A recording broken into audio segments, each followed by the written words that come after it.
Okay, hello everyone.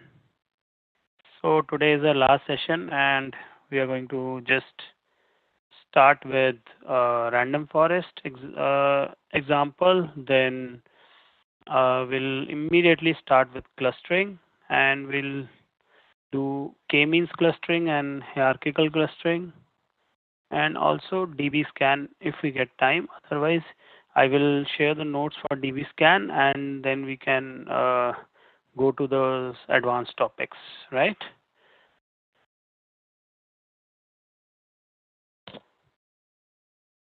Okay, so let's get started. I think I'll just wait for 1 more minute and then we get started.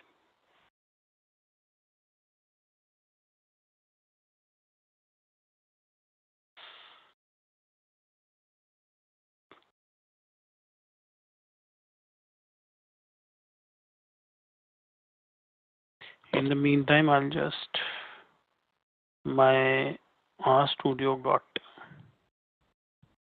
was closed, so I'll just quickly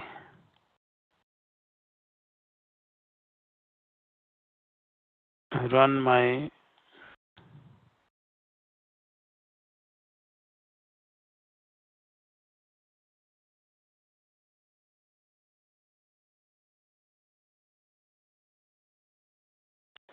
data sets. Just give me a minute.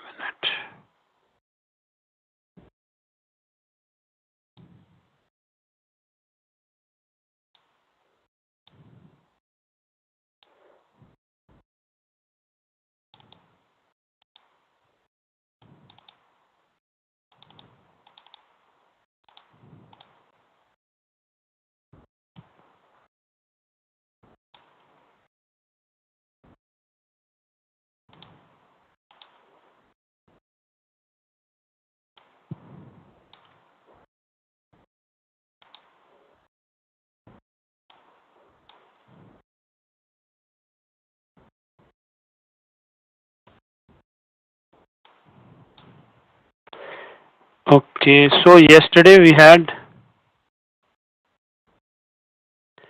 understood what random forest is. Everyone is clear about the concept of random forest. It is same as the the tree is to forest, decision tree is to random forest, right? And so I think I'm good now. So let's start with.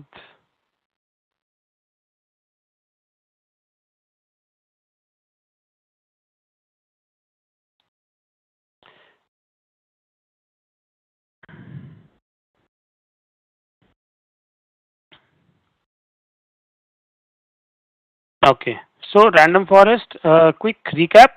It's an ensemble of decision trees, right?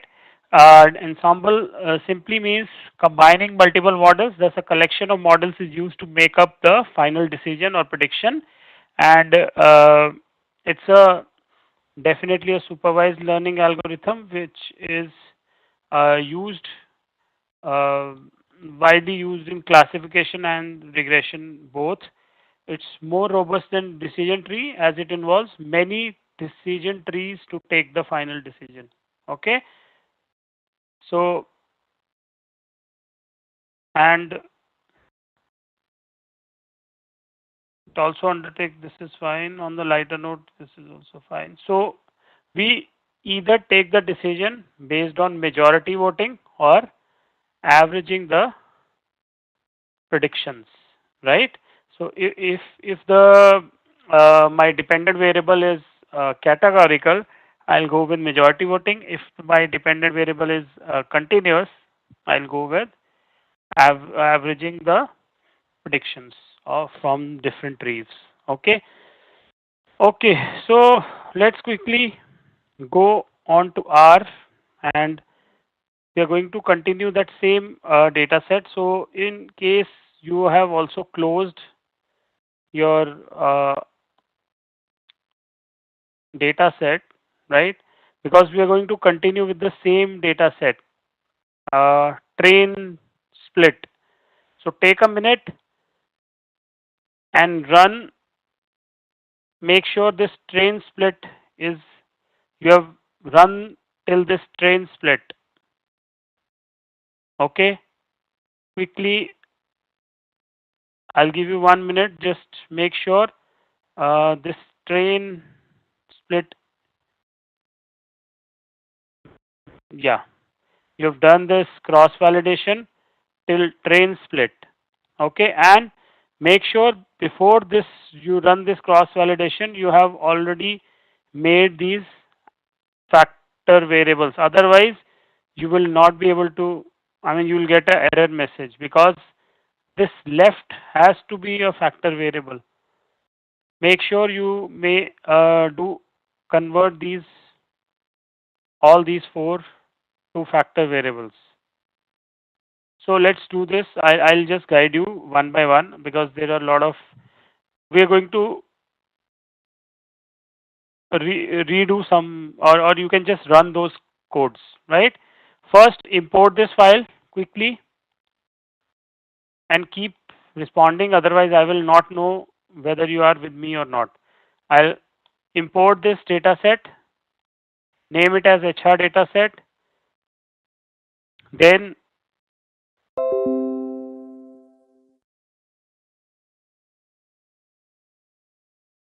after this, I want you to drop column 9 and 10 because role code and salary code are same as role and salary. So we are going to drop 9 and 10. Line number 49. Please run this. You have already written this yesterday, so you can run it. After you do this,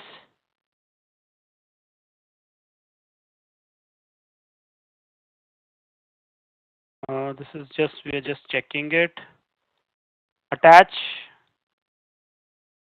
run attach, and then convert these four variables to factor variables. You would have written these commands yesterday, so just check and run them. Once you run these four, uh, you are ready to do the cross validation. And you have already done these steps yesterday. All you have to do is just run them again.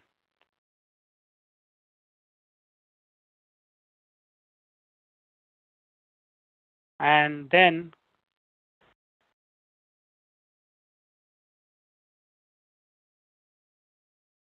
just check the table for train split and test split. Right. So once you're done till here, uh, let's continue. Run these libraries. In case you have not installed these, install them. Else run these libraries. Sorry, activate these libraries. Random forest, caret, proc, and E1071.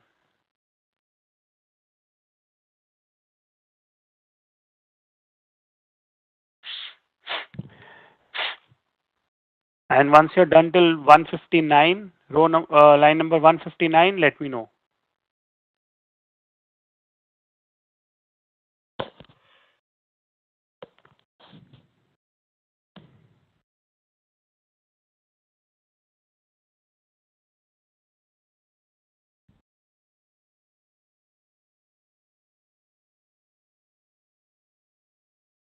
Line number 159, when you're done, please let me know. I'm waiting. Okay, thanks for the response.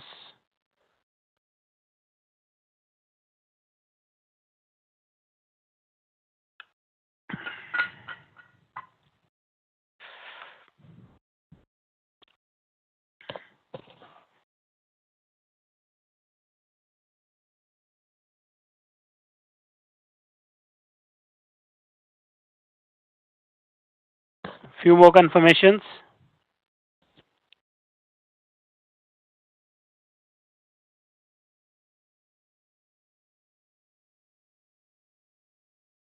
And I'm assuming you have run all those commands which I had discussed before this.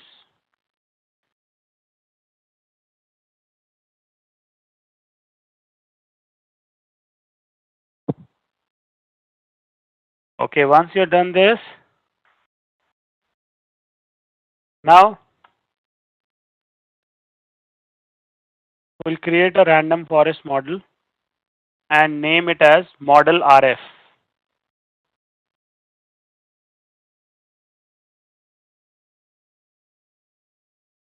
Random forest model for left, we are going to predict left based on all other variables, left tilde dot. Data, I'm going to take train split and you pass an argument do trace, do dot trace equal to true. I'll show you what is the why do we do this. First, just write do dot trace equal to true and then run this line 164 and 65.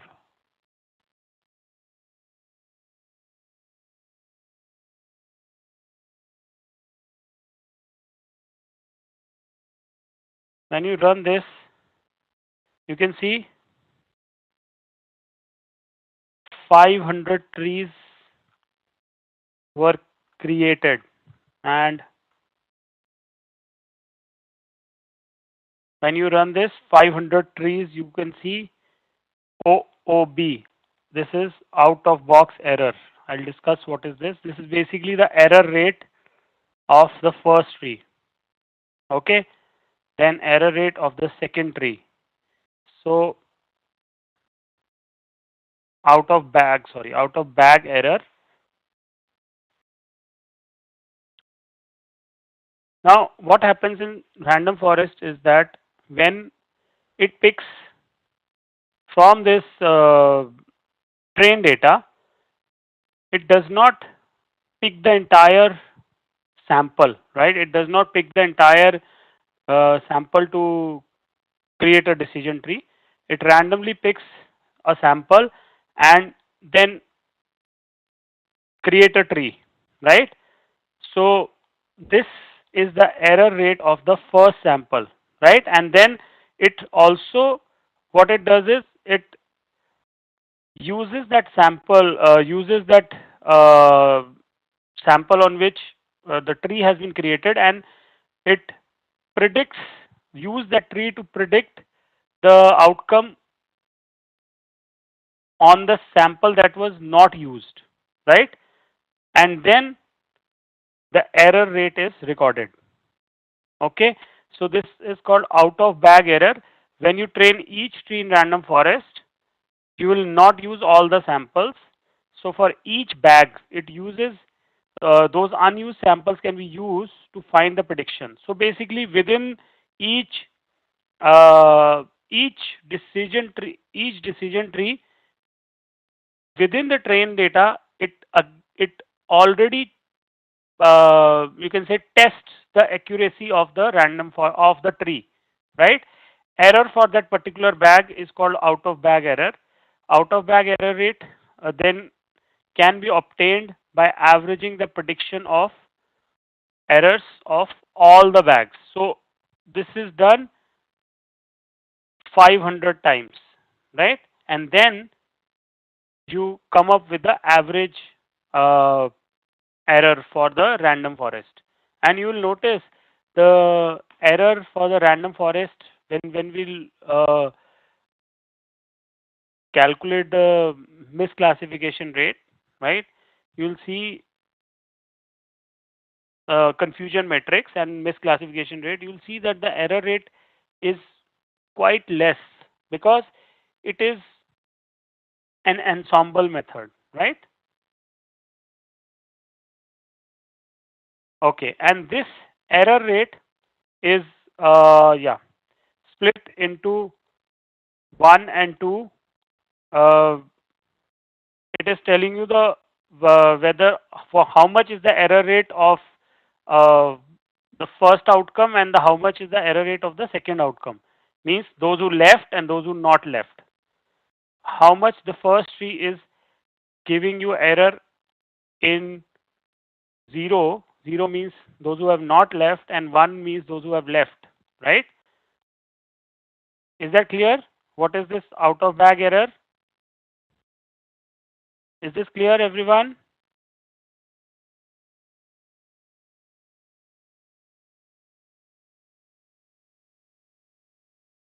Can I get response? Yes. Okay. Now we have I have we have run this tree, and by default you can see all of you would have run 500 trees, right? Yes, you would have run 500 trees, right? So if I don't want 500 trees, I can mention n tree equal to the number of trees I want. So n tree equal to 200 means it's going to run 200 trees. So model of RF1, you can see it will run 200 trees. Okay, and 2 trace equal to true. If you make this as false, you will not get all the trees, you will not get the output for all the trees, rather it will only show you the final output. So let's do this. If I move it, if I make it false and run it, see, uh, final output you get, that's it. Okay, so if you want to see the output of all the trees, you put it as true. Is that clear?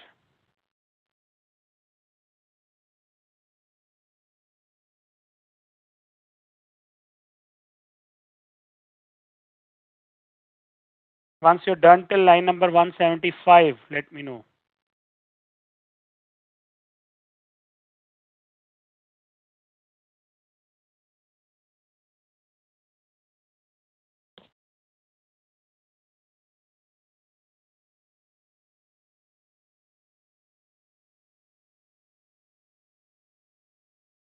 Once you're done till line number 175, let me know.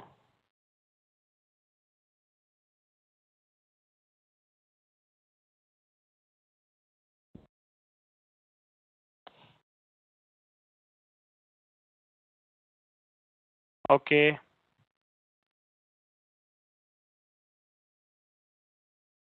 Couple of more confirmations. Now those who are done till line number 175, predict. Use this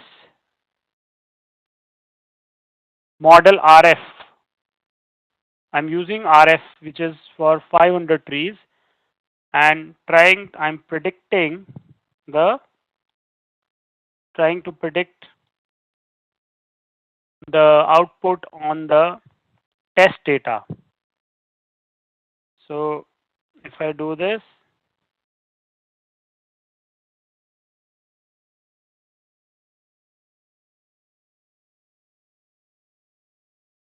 you can see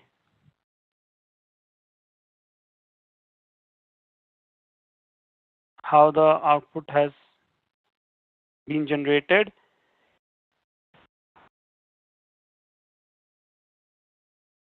Now when I run importance of this model, it will first run the prediction.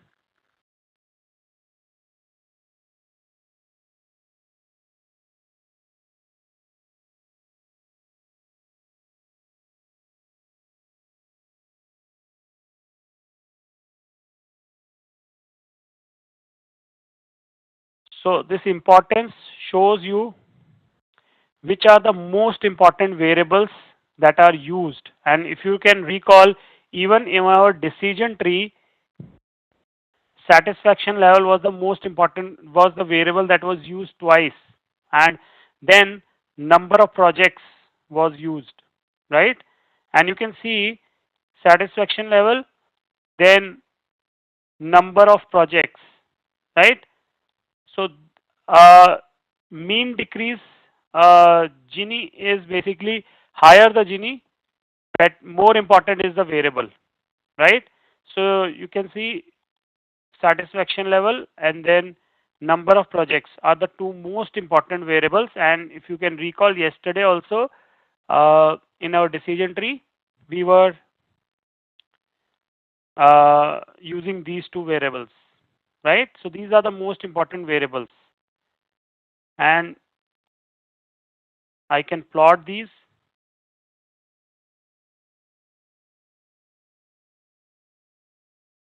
And it will give you the importance for these. It will plot the Gini.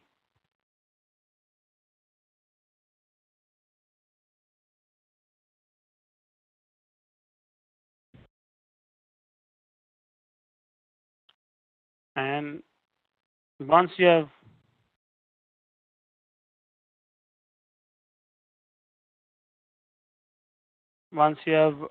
created this Gini index, we can create a confusion matrix, and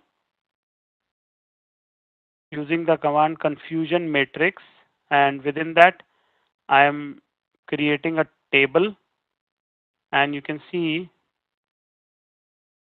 that 0 was predicted 0 3433 times, and 1 was predicted 1 1021 times, and the error was 34 and 8. So this will give you the accuracy rate, which comes out to be 9907.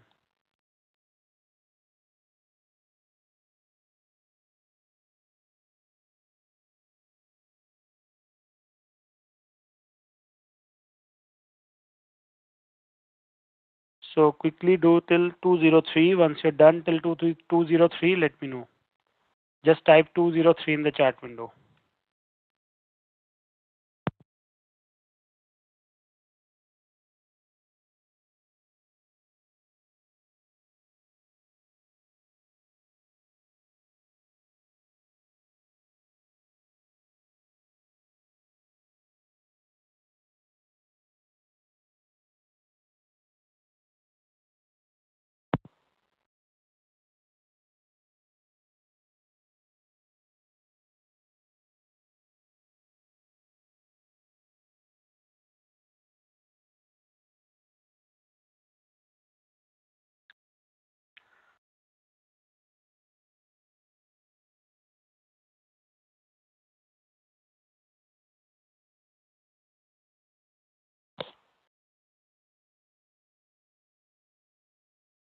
So 203.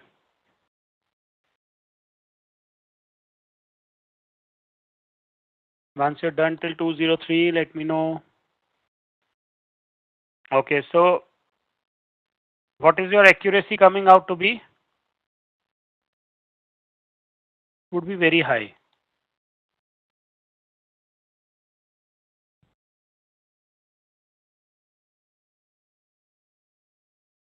What is the accuracy coming out to be?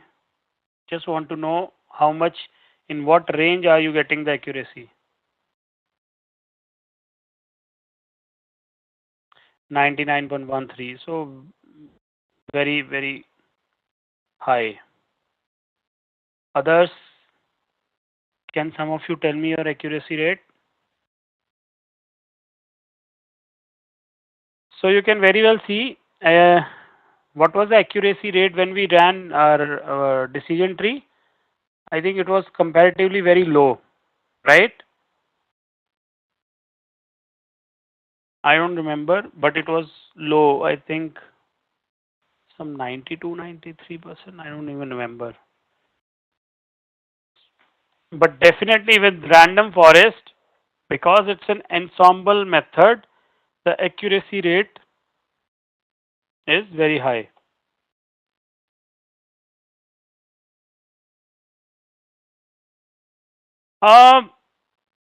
Idris, see, it's not even beyond random forest. There are very, advanced models. Things don't stop here. And in fact, this is something I wanted to talk to all of you, that today is our last session, but consider this as a start of your journey, right? The there is no end. This subject, I mean, there is no end to this subject, and it's a new subject. It's evolving every day, right? There are many more ensemble methods, XGBoost, right, and various other ensemble methods are there. So what you have learned in this is you have just scraped the surface, right? When you actually start working on real life projects or real life problems, you will be using many more ensemble methods. Okay, not just uh, random forest. Okay, can we proceed? I hope I have answered your question, Idris. Okay, so let's now proceed to clustering. Very interesting. And yeah, before I start with clustering, let me re-emphasize it. See, couple of things that you will, if you really want to keep updated with this subject and you really want to keep learning this subject, couple of things you'll have to do. There are lots of data sets on the web, right? So keep practicing. Uh, I mean, just pick some data set, try different models on it, right? You'll see every time you'll face some challenge, right? Then if you're stuck somewhere, right? Google is God. It's an open source. Google the error or Google the situation that you're stuck with. The our community is very active, and they keep on responding to the queries of people, and so whatever is the situation, it is not highly likely that someone across the world would have faced that situation and they would have answered it. They would have got that answered, right? So highly likely that your query would you will get an answer on Google, right? And other thing is, keep yourself updated with the subject by following. Yeah, Kaggle is one. Uh, Following this analytics Vidya is one. Kaggle is one. Then there's another one that is very analytics Vidya, Kaggle. One more website is there. HackerRank. Okay. Yes. And I'm just slipping one name. I mean, you can get right, and lot of uh, content is there, right? And people, those who are expert in these subjects, they are actually uh, contributing every other day.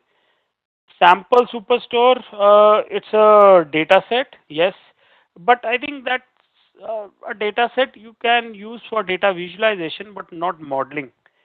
For learning or practicing more on machine learning models, right? There are you can get yeah, UCI repository, I know, then data.org, I think, Kaggle. So there are a lot of sources wherein you can get lots and lots of data set, right? So that is one way, and second is uh, through these uh, uh, websites, right? There's a magazine, Analytics India magazine, I think, right? That's also a very good magazine, right? Uh, Gives you a lot of updates on what's happening in this field, right? AIM, yeah, Analytics India magazine, right? So you will have to keep yourself connected, right? And practicing. So I'll just quickly wrap it up by saying this is not the end of the training, but your It's just start of your journey, right? Okay, then let's continue to clustering. Okay, so what do you mean by clusters? Okay, let me ask you, what do you mean by cluster?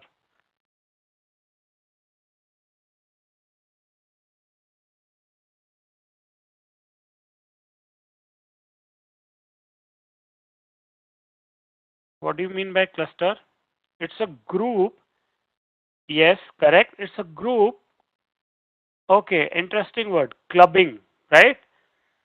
See, group or why I found this interesting, the word clubbing, because in a club you will find people with similar traits, right?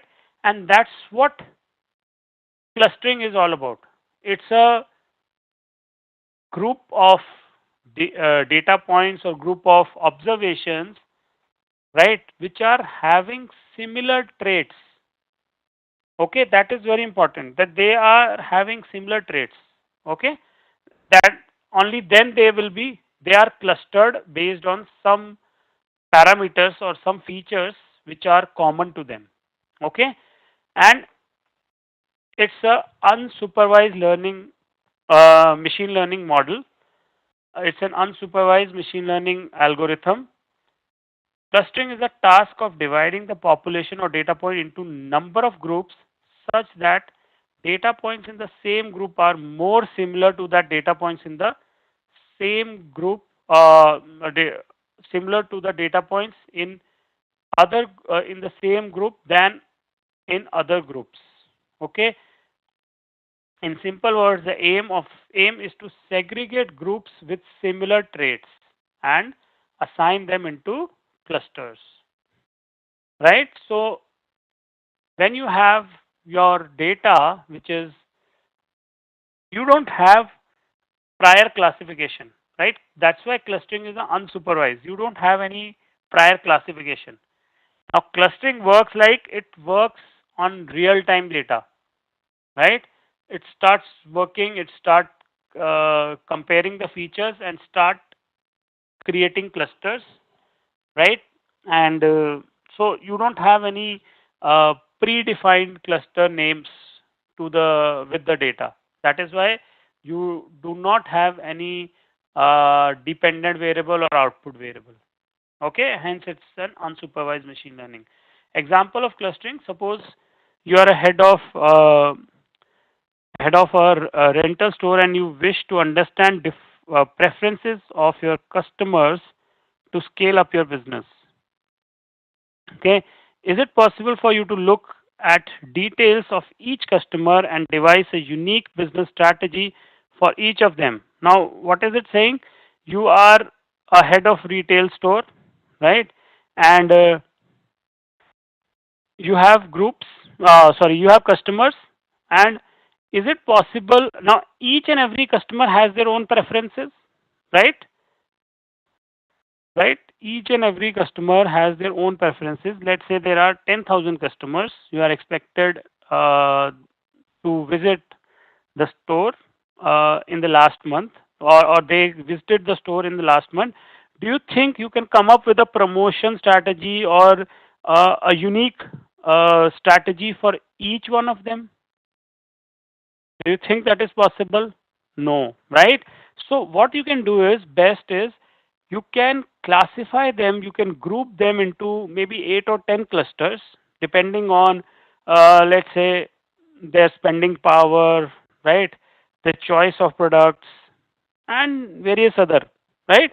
And then once you're done with this, uh, you then create strategies, business strategy, promotion strategy for these 8 or 10 clusters, right? That is why clustering is important because it groups the entire universe or the entire data, uh, uh, all the observations into clusters with similar traits. Okay, clusters wherein the observations have similar traits. Okay, Okay, so then this is fine, and that is why we call clustering. This I've already explained. So different types of clustering algorithms are there.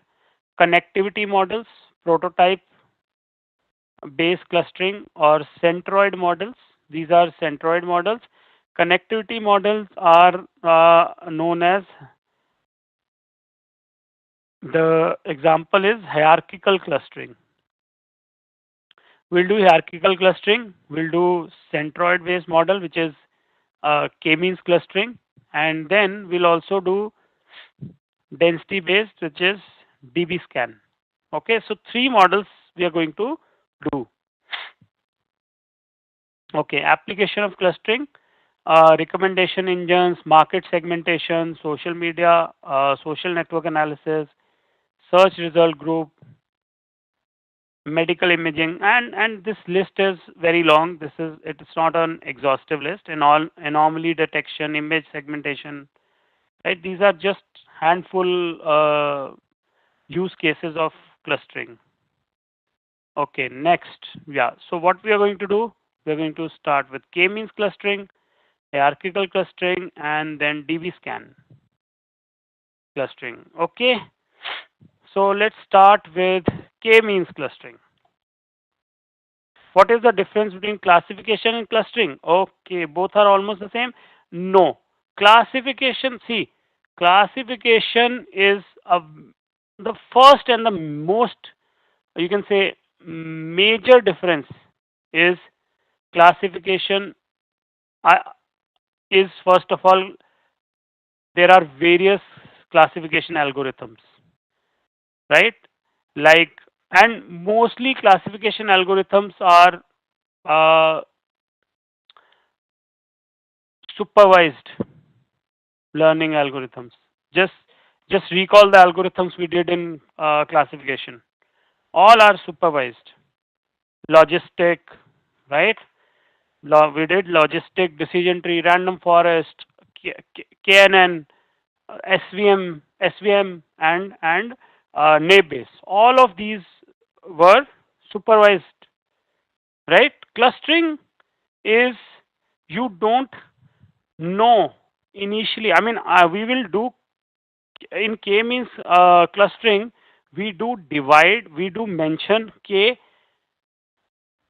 by that these are the clusters we want, right? But in hierarchical clustering, dbScan, you'll see we don't even know how many clusters will be formed, right?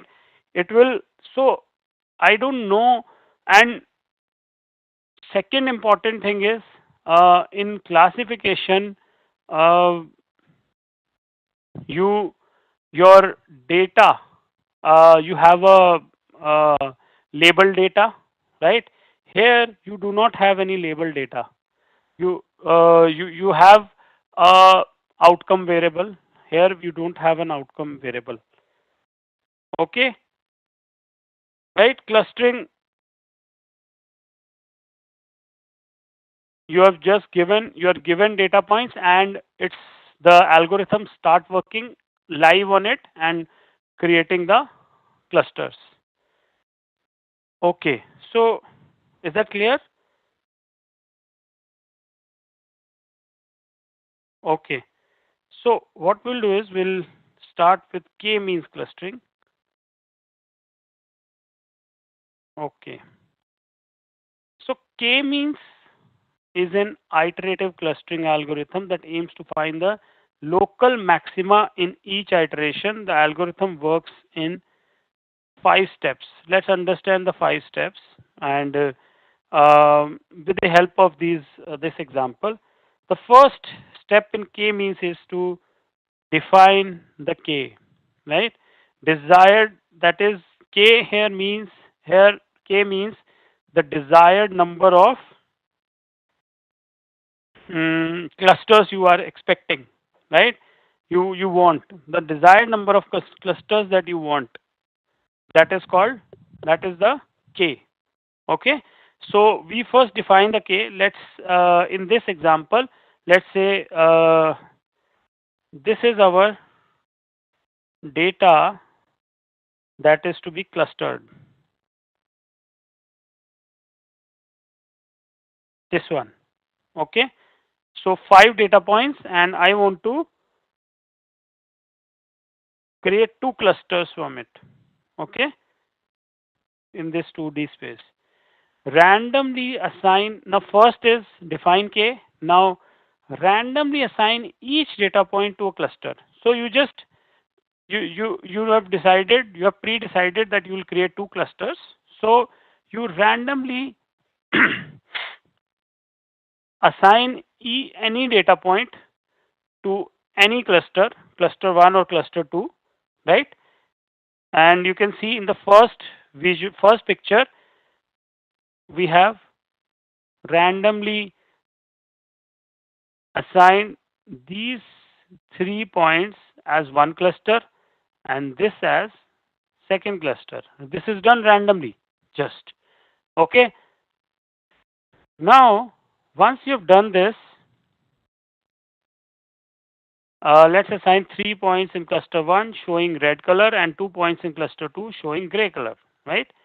Now, once you've done this, third is compute cluster centroids. Now, what are cluster centroids?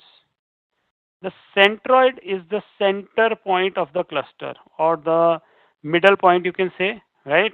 It's the middle point, yeah, middle point or center of the cluster.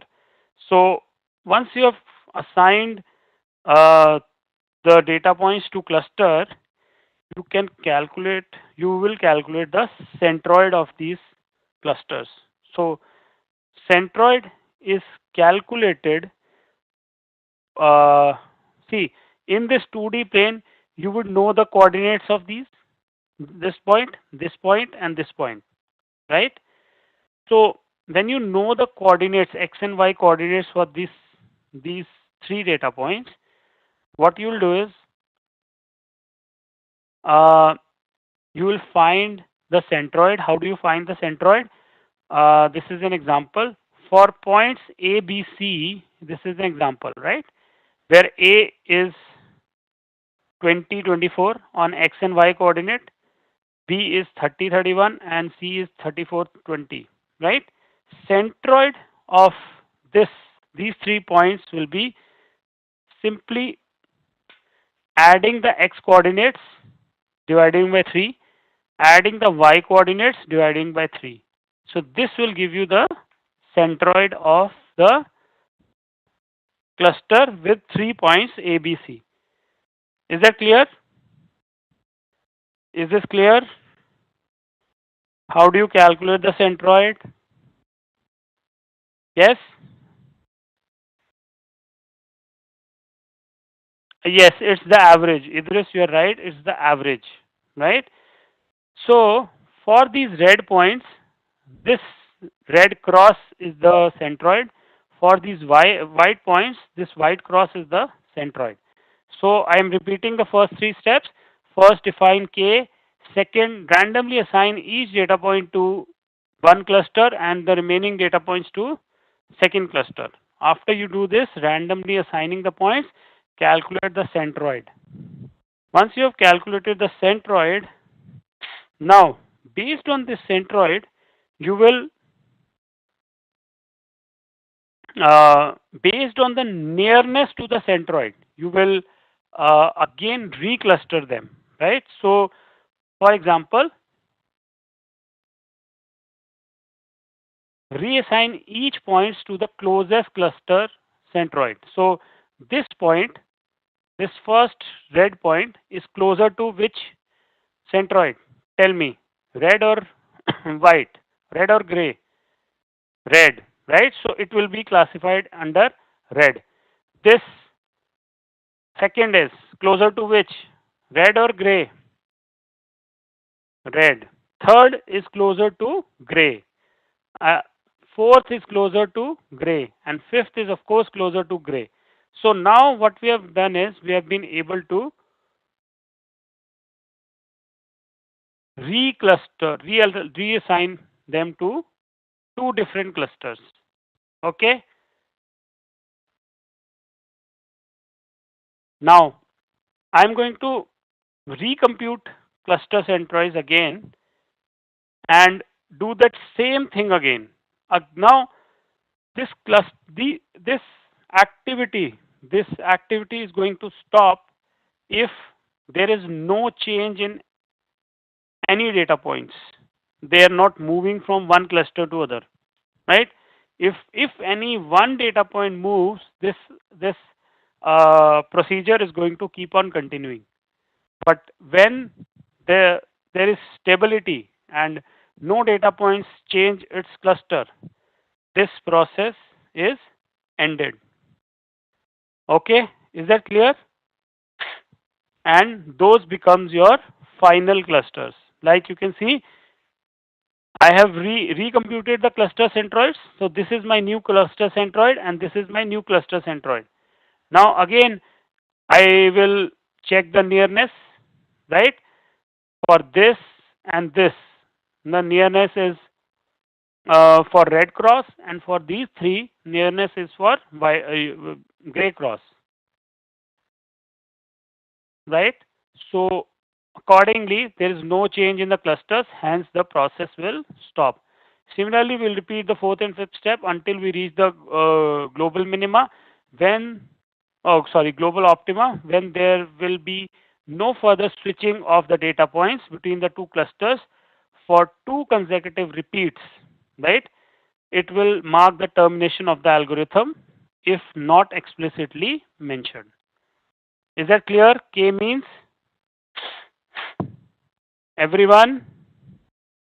Okay, so let's do a k-means clustering. One more example on Excel, right? I have a very interesting example in Excel. Let's do this so that you get more clarity, and then we will come to our.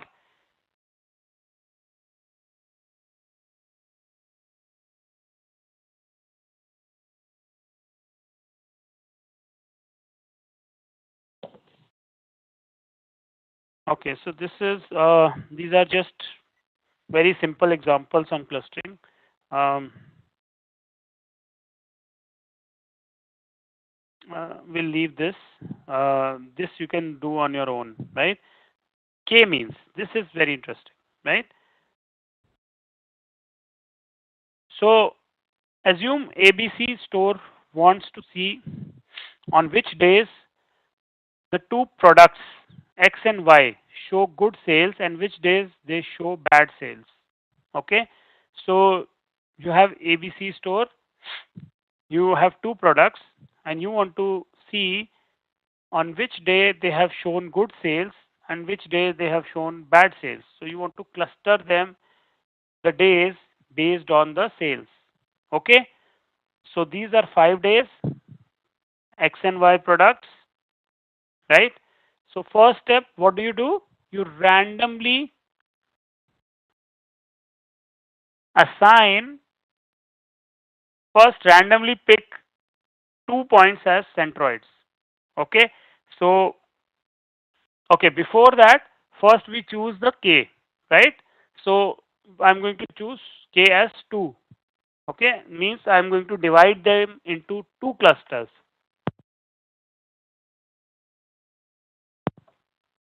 Okay, once you've chosen the K, then I have chosen any 2 days as centroids. Okay, so day 1 as centroid 1, day 3 as centroid 2. Okay, randomly I've selected. Okay, now what is the third step you do? You start taking the difference between difference of from centroid 1 and centroid 2 of all the data points. Okay, so first data point, day 1, 13 and 20, right? So this is from centroid 1. So this is centroid 1, remember. Okay, this is from centroid 1, 13 and 20. The distance between centroid 1 and 30 and day 1 is 0, because my centroid 1 is day 1 only. right? So the difference is 0. Now difference between day 2 and centroid 1 is 5.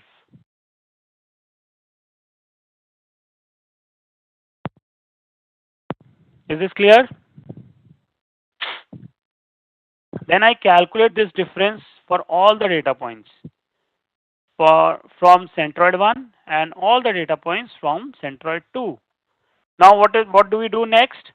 I realign these data points and club them to the nearest centroid, right? If you can recall, right? So what I do is I am going to this use green color. So day 1 is near to centroid 1, day 2 is near to again centroid 1. These are the distances, right? Day 3 is near to centroid 2, day 4 is near to centroid 1, and day 5 is near to centroid 2.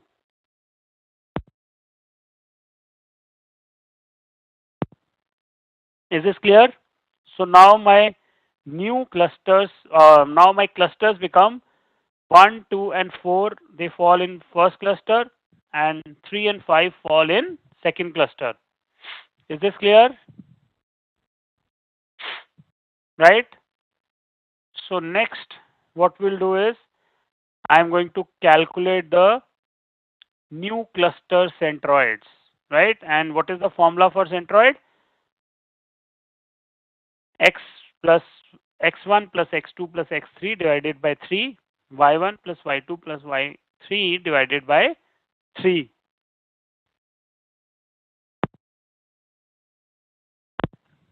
So for centroid 1, for the cluster 1,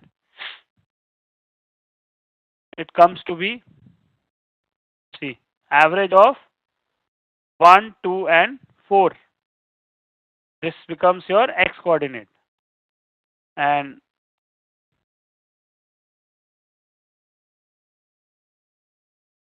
second one is this one, right? Which is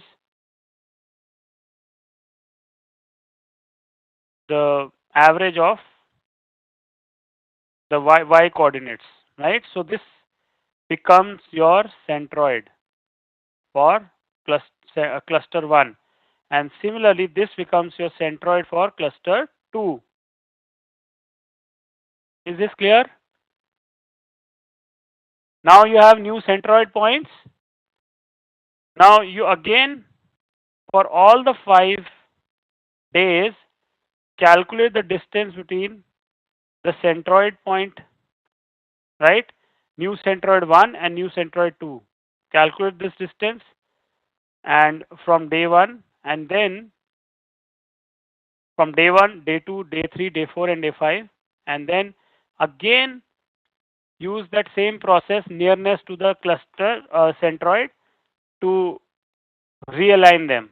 Now you can see there's no change, right? There's no shuffling in the data points.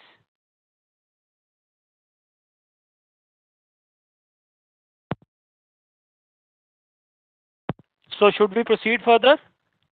If there's no change, should I proceed further? One more time? Do you think I should do this exercise one more time?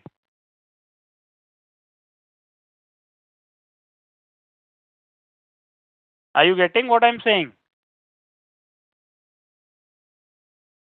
Yeah, because there is no change, so you do not proceed any further, and the process of uh, assigning the values, assigning the observations to the clusters ends here. Okay. Okay, Idris, you want me to repeat the calculation?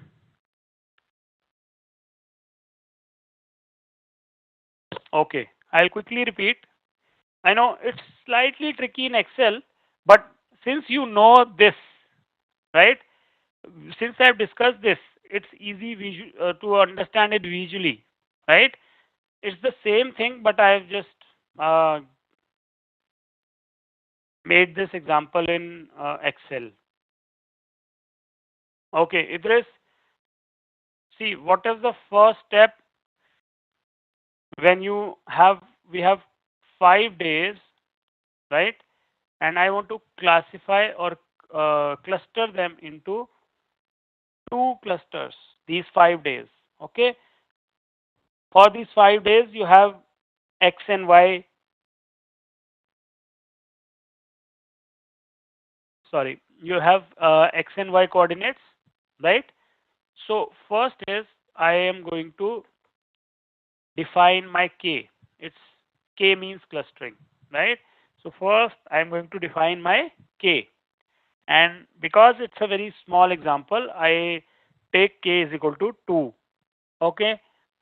So 2 means I will divide these 5 data points into two clusters. But what I've where do we start is we randomly assign two data points as the two centroids.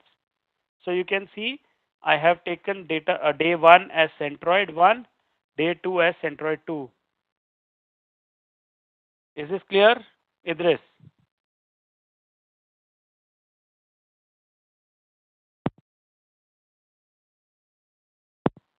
Okay.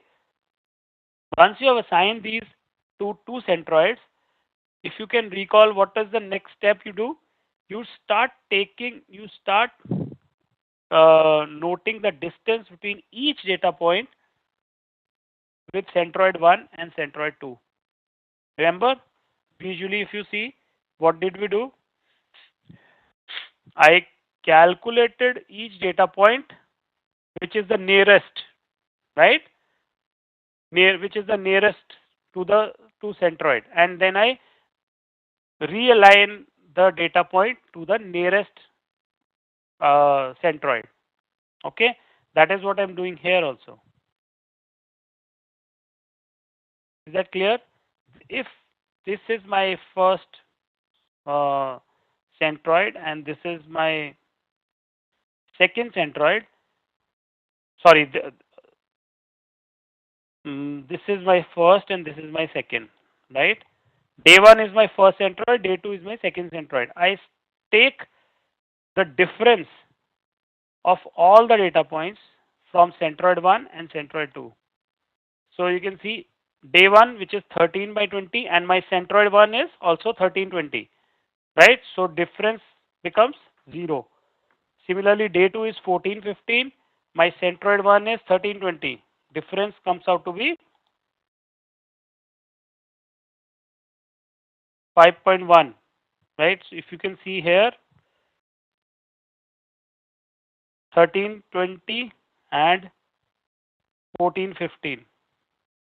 So this is the distance we are talking about.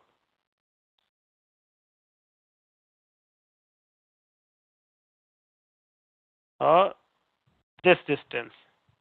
Is this clear? This is 5.1, right? Similarly, day 3, 8, 10 and 8 and 1320. This is the distance.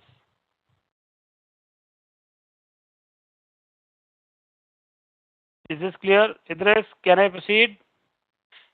This is 12.37.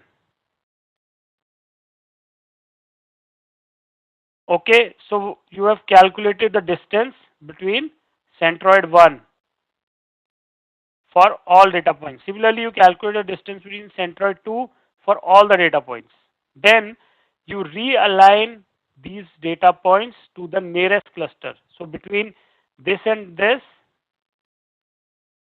day 1 is closer to which? This centroid 1 or centroid 2?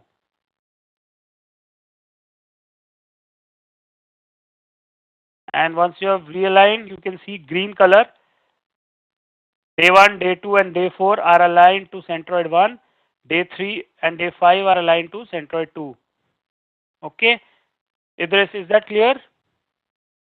Till here it is okay? Yes. Now I have 3 data points in cluster 1 and 2 data points in cluster 2. what next we'll do? We are going to calculate the new centroids, right? So new centroid 1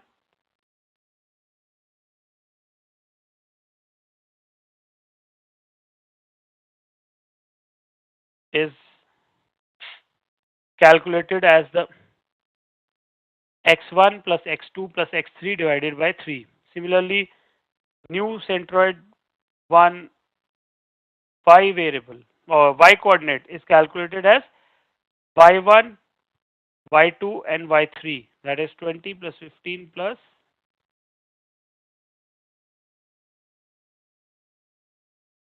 So once you have calculated these two, now you take the distance of all the data points with this new two new centroids.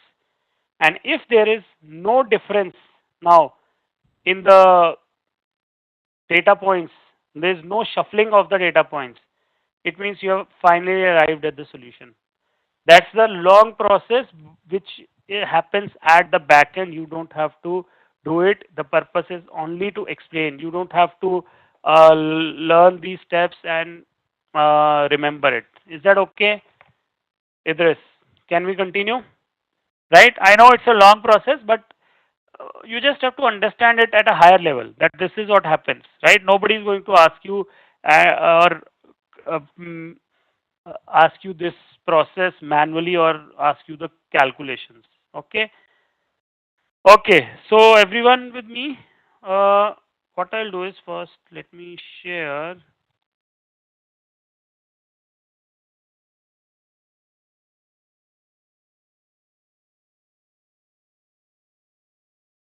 Can you please share the community forum?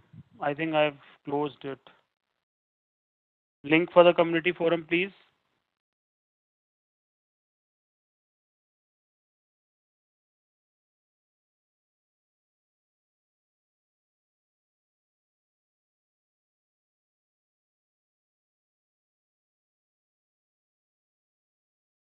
Thank you.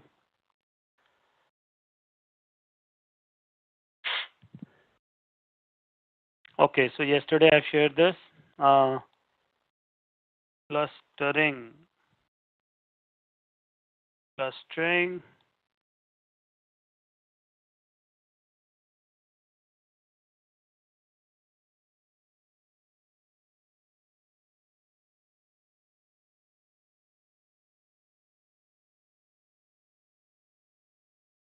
You can download the clustering,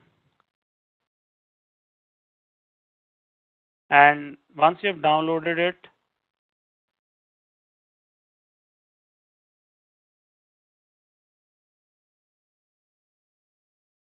open RStudio and install these packages.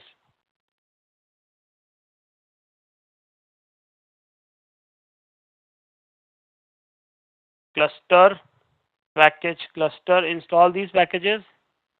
Install package gtools, and gtools work at the backend when you're working with clusters.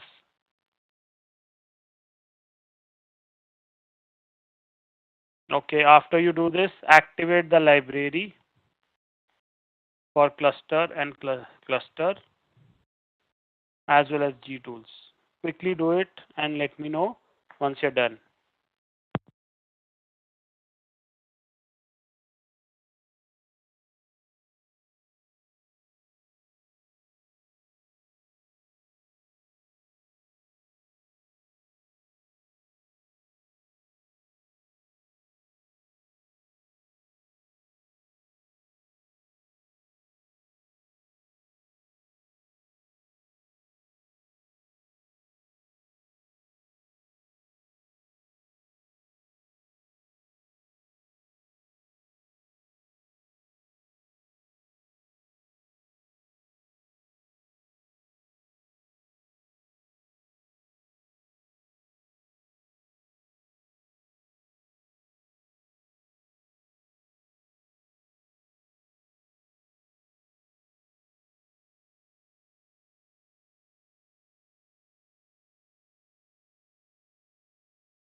Is it done? Line number 13. Please type 13 in the chat window once you're done. Okay. So Irish dataset, we are going to work with Irish dataset again, and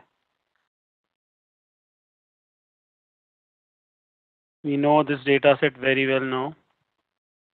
So there's actually no need to view this, but so what we'll do is we will remove the fifth column and name it as Irish underscore one.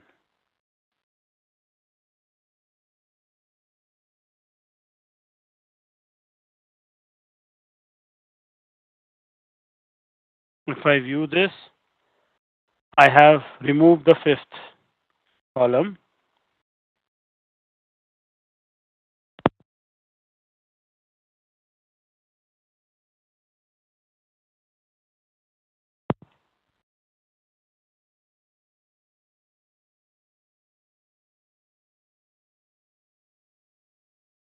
We are going to, I am assuming K as 3 here. Okay, let's assume K as 3.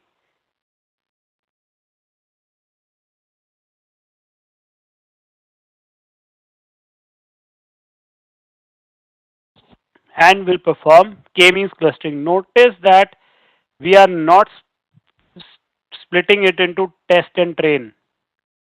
In clustering, it is not required. Okay.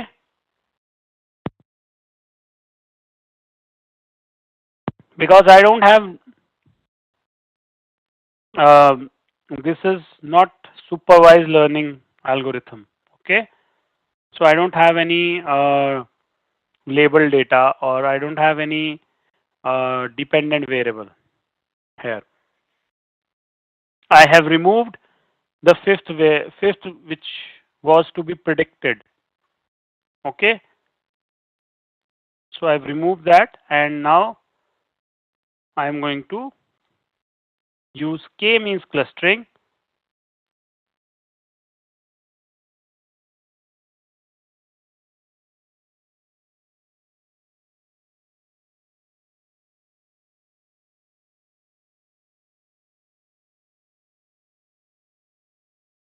So K means mention the data set, centers equal to 3 means K, how many K, and then N start means how many, uh, it's going to start with how many data points, right? So it is going to start with 20 data points and start creating, picking more and into the cluster. 20 initial configurations. So it will pick 20 and then start creating clusters.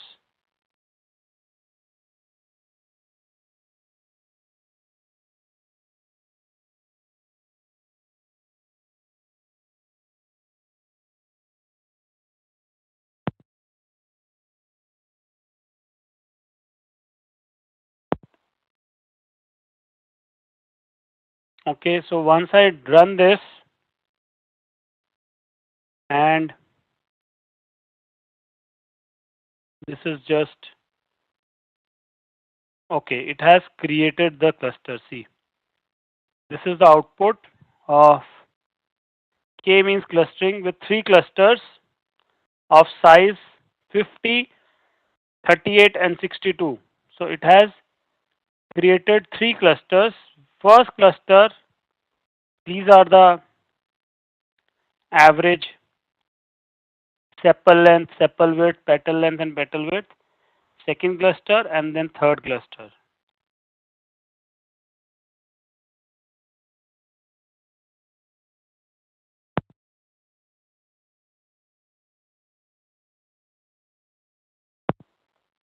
Next, this is how it has each data point where it has put. and then you have the sum of squares of total of the sum of squares, and between the sum of squares and the total sum of squares. So this will give you the sum of squares of the cluster.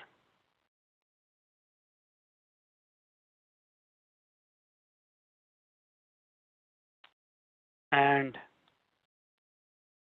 so when I create this confusion matrix now, how do we get the accuracy? Yeah, that's what we are checking. On that, see, I am accuracy of the clustering algorithm. I am checking on that because see, I have that fifth variable which I removed. Otherwise, you cannot. There is no dependent variable, right? So you don't have to check this accuracy for clusters. But I am checking because I have removed the fifth variable, right? So I'm just checking the accuracy with that fifth variable, species. Okay. Otherwise, you will not have that dependent variable. Is that clear, Idris? Right? But I am just checking the accuracy because I had removed that species variable. So you'll see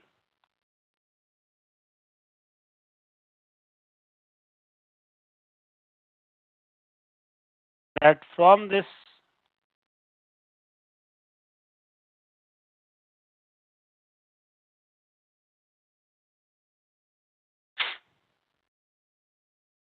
in the real world, how will you know whether the model is performed well? See, clustering in the real world, how will you know? You will observe the, like in this case, let's say you did not have the species, right? So you will just observe whether the sepal length in first cluster, are they similar ones, right? You will observe basically the features. Are they similar? Or if there are any outliers in that. Okay? So that will give you an idea whether there are some extreme values which are being picked up in the cluster, or the cluster has picked up similar values. Okay?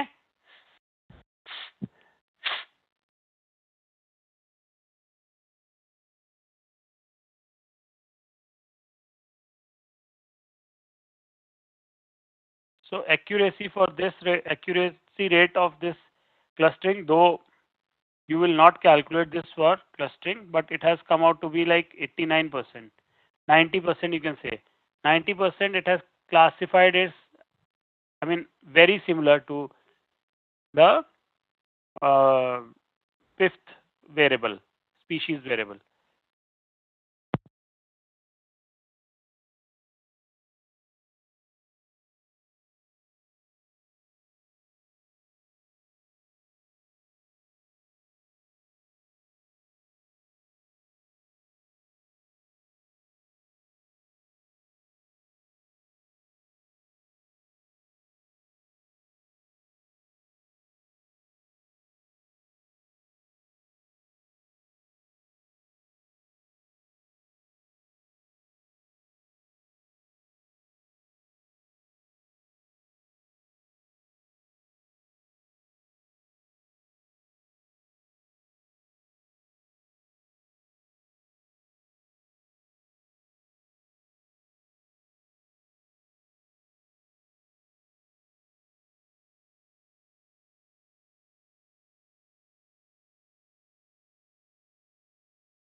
If I, okay, I think I was speaking on mute.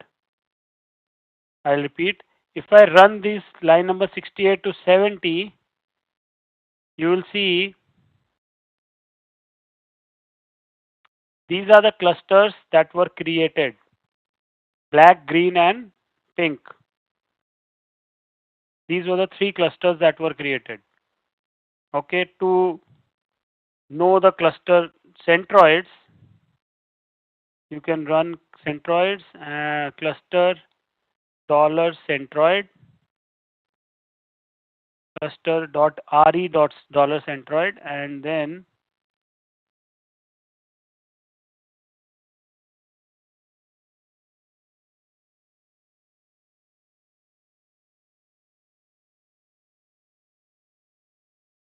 using sepal length and sepal width, I have got the centroids.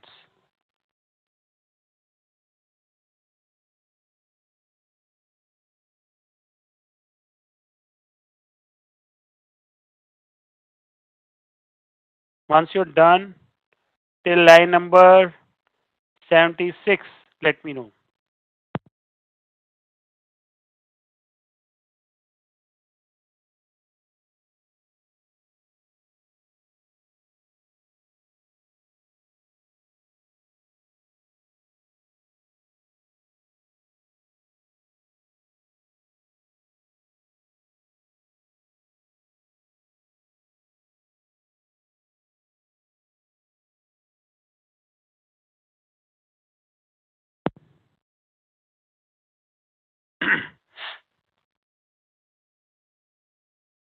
Once you do till line number 76 and you have created the three clusters, let me know.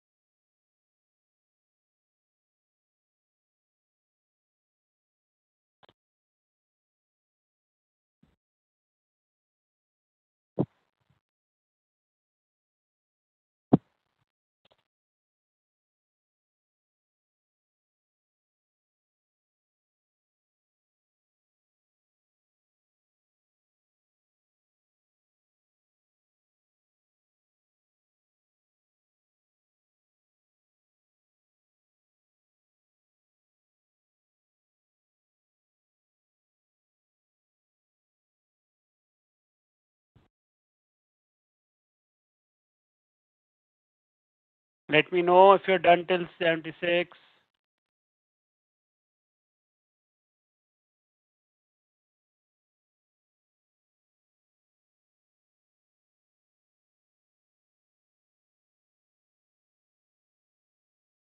Others,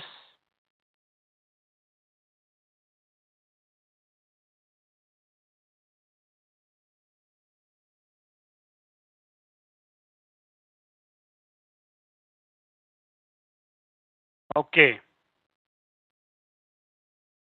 So you can see you have created three clusters here, right?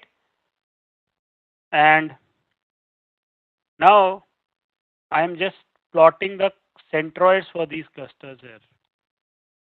Okay, K means centers from sepal length and sepal width, and I color them from 1 to 3. PCH is 8 and CEX is 2. So you can see three centroids.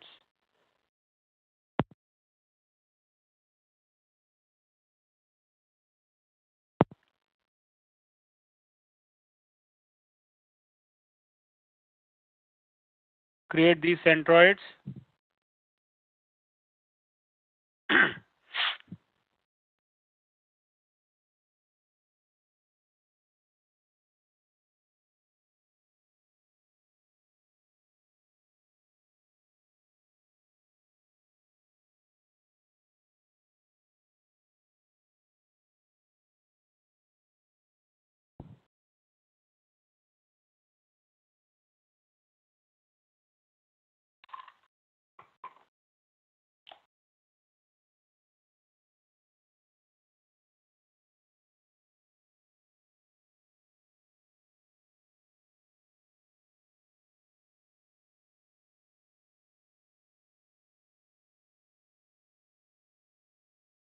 visualizing after you do this.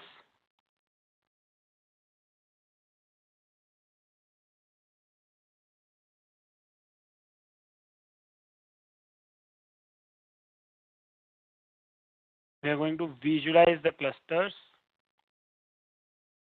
using the command clustplot.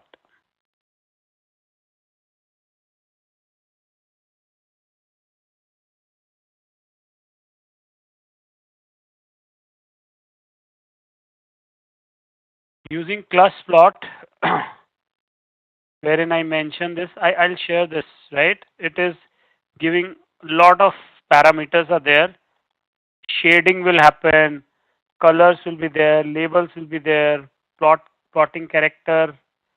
So a lot of things will be there. Let me share this with you. If you run this line number 88 to 95, you'll see, okay, first you have to create this line number 85. You have to run line number 85 and then you can run 88.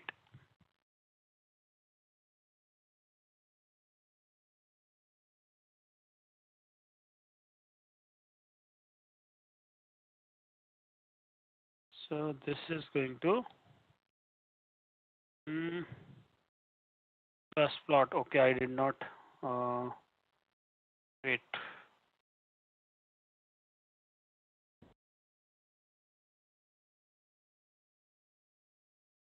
It should work.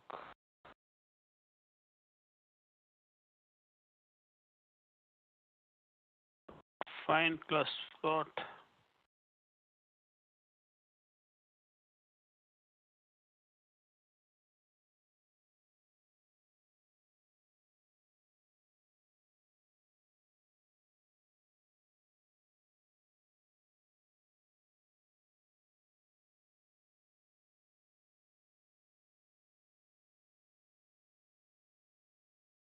Cluster.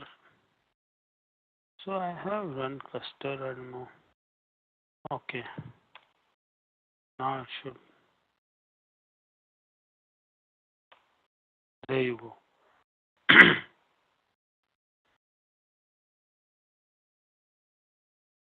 So this is what your clustplot will create an output. Make sure you have run cluster library. So you can see shading is happening, right? Plotting characters are mentioned. Then main, xlab, ylab, all these are there.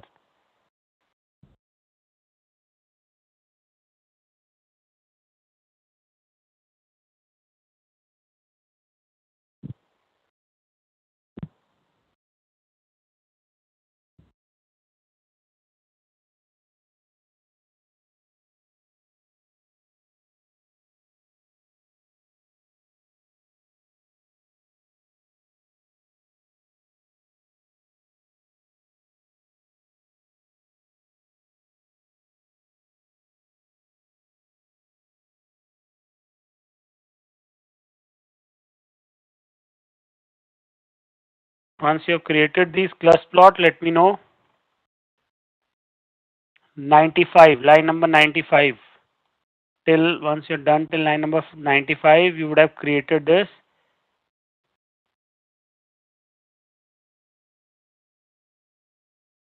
Okay, couple of more confirmations.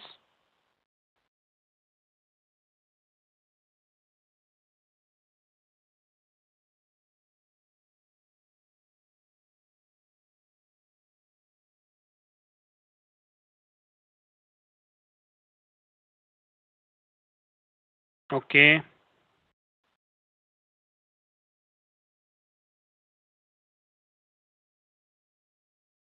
So you got an idea about k-means?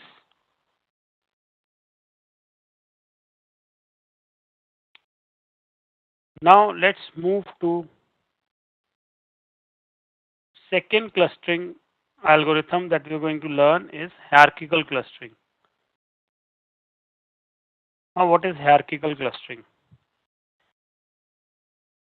In k-means, you used to cluster the points based on the distance, right? Nearness from the centroid, right? In hierarchical clustering, we measure the distance between the data points and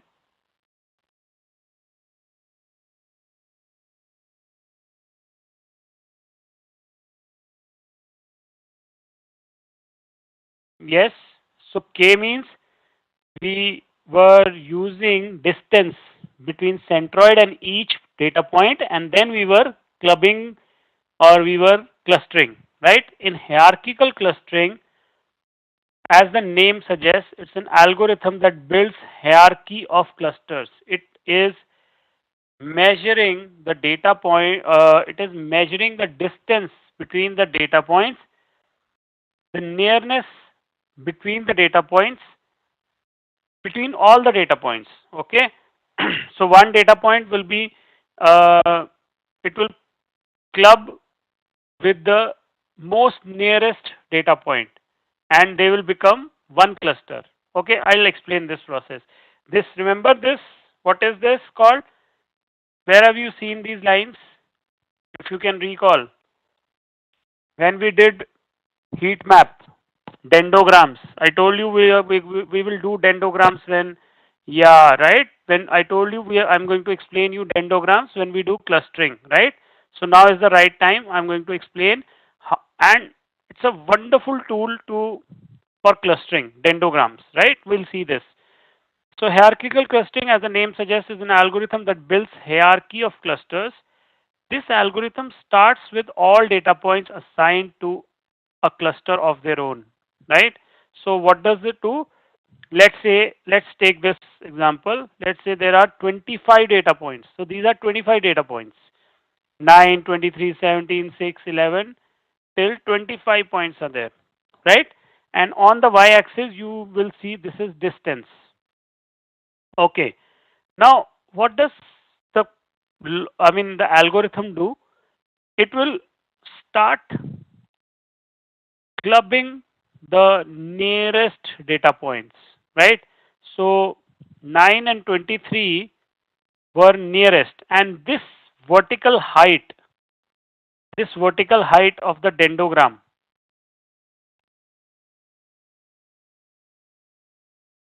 okay, this vertical height of the dendrogram, this one or this one, this represents the distance between these two data points. So 9 is one data point and 23 is the other data point. And the distance between 9 and 23 is this 0.15. Are you getting this? So what is this dendrogram showing? This dendrogram is showing that 9 and 23 I am clubbed and I create a cluster. Is that clear? I'll repeat. So how does this process of hierarchical clustering start? First, it assumes that each data point is assigned to a separate cluster. So every data point is a separate cluster. It starts from this premise. Then it starts grouping the nearest points. First, it groups 9 and 23 as it was the nearest. Then it grouped 3 and 15. Then, so it will group them, and the height of this dendrogram, as I'm repeating again, the height of this dendrogram indicates the distance between the data points. It is going to group these two, right? Then now it has grouped these two. Now what next it will do? It is going to,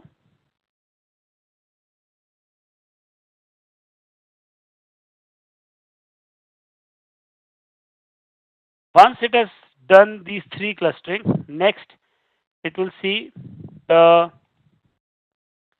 clustering between this. Now 9 and 33 or 23 have been grouped under one cluster, right?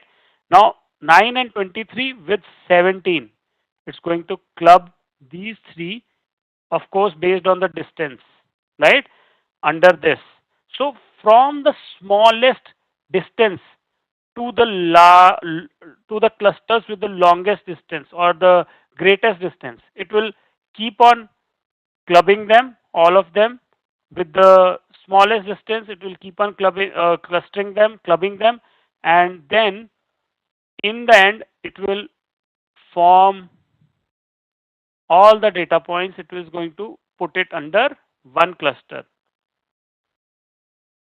Is that clear how hierarchical clustering works?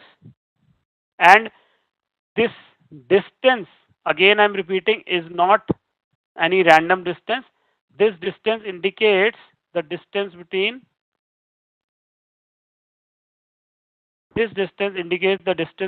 this cluster and this cluster.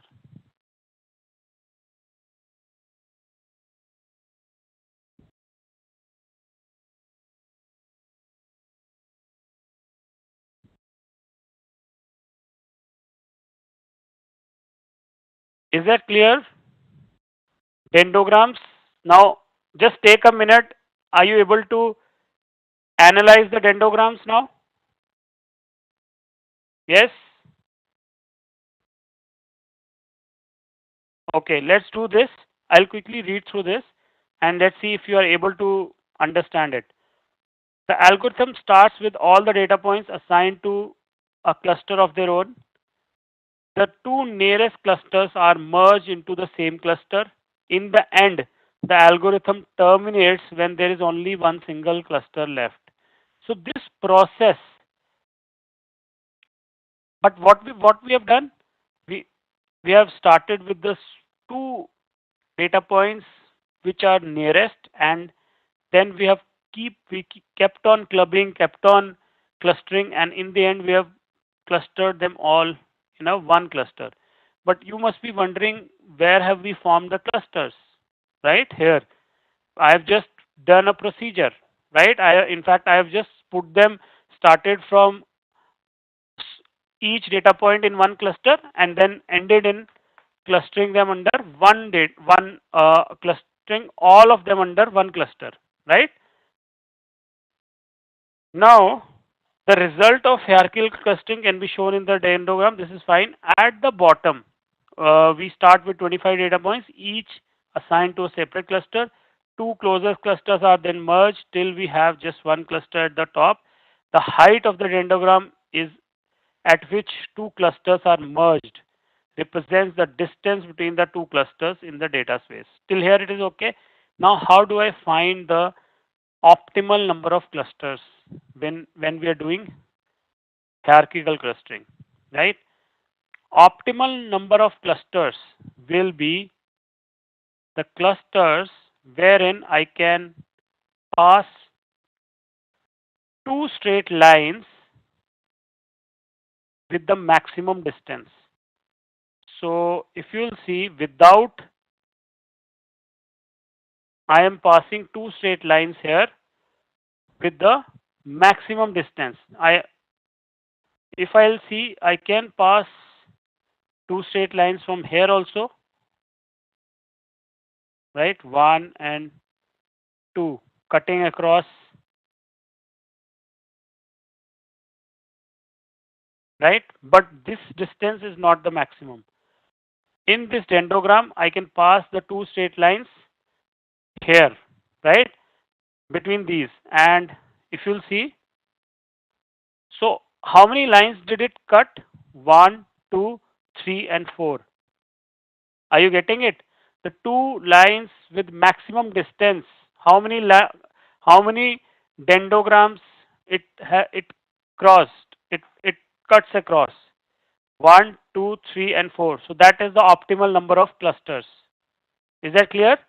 So decision of the number of clusters that can best depict the different groups can be chosen by observing the dendrograms. The best choice of number of clusters is the number of vertical lines in the dendrogram cut by horizontal lines that can traverse the maximum distance vertically without intersecting a cluster. Is this point clear? In the above example, the best choice of number of clusters will be 4, as the red horizontal lines in the dendrograms below covers maximum vertical length between maximum vertical distance between A and B. Now tell me, is this clear? How do you come up with the optimal number of clusters? The process of hierarchical clustering is clear to all of you?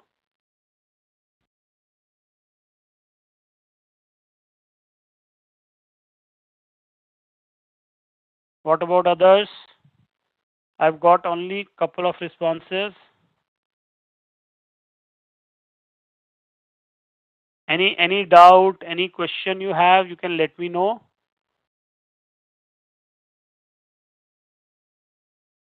No? Okay. Then what we'll do is we'll take a break here and I'm putting up I'm opening the poll. Please do participate in the poll and let us know how did you do in terms of pace and delivery. And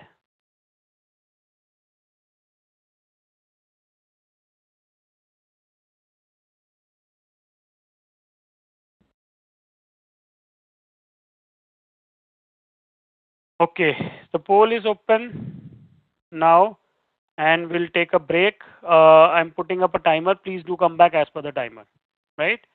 And once you come back, we'll start with hierarchical clustering in R. Okay.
Okay, hello everyone. Welcome back and thank you so much for participating in the poll.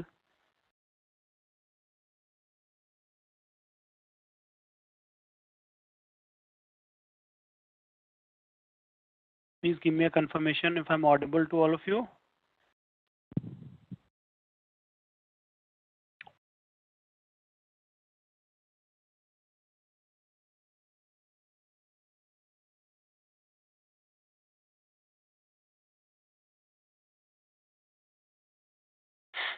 Okay, so just in one word, just maybe if you want to share how has been your experience, learning experience in this training in certain terms of conceptual or maybe otherwise. It will really help us. Uh, Maybe you can just put it in the chat window.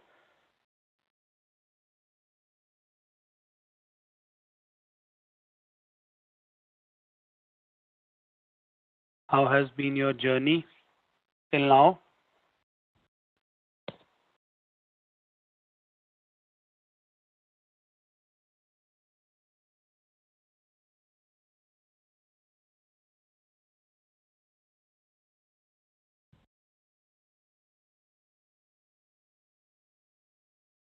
Anyone wants to share in terms of learning experience, in terms of concept clarity, in terms of uh, sharing the examples, and then overall journey has been. It was okay. Thanks, Amatullah, for the response.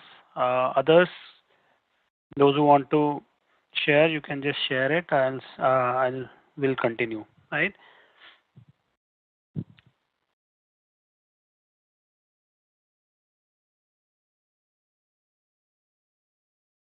Okay, fine. So let's. It's been really great knowledge in the background. Okay. Okay, great. Thanks, Idris. Thanks for the response. Thanks, Amatullah. And as I said earlier, I'm repeating it. Not take much time. Take it. It's not the end. It's the start. Okay. Take it as the start. If you really want to be really want to be in this subject and really want to do good, really want to build your career in this subject, take it as a start. Okay. Examples in the way of teaching is great. Thank you so much. If can you please share your LinkedIn? I will do that. Alok, I can do it. I will put my LinkedIn ID in the community forum. Okay, because I'm not allowed to do it here, as all of you know, this sessions are recorded, right? So I'll put that in the community forum.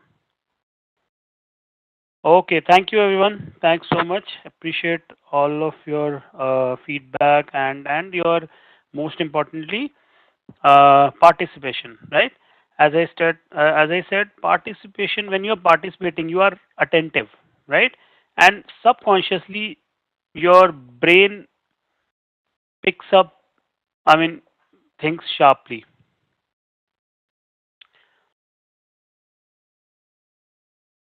Oh, that's awesome. Thank you so much, Pungori. Thank you. Really appreciate that.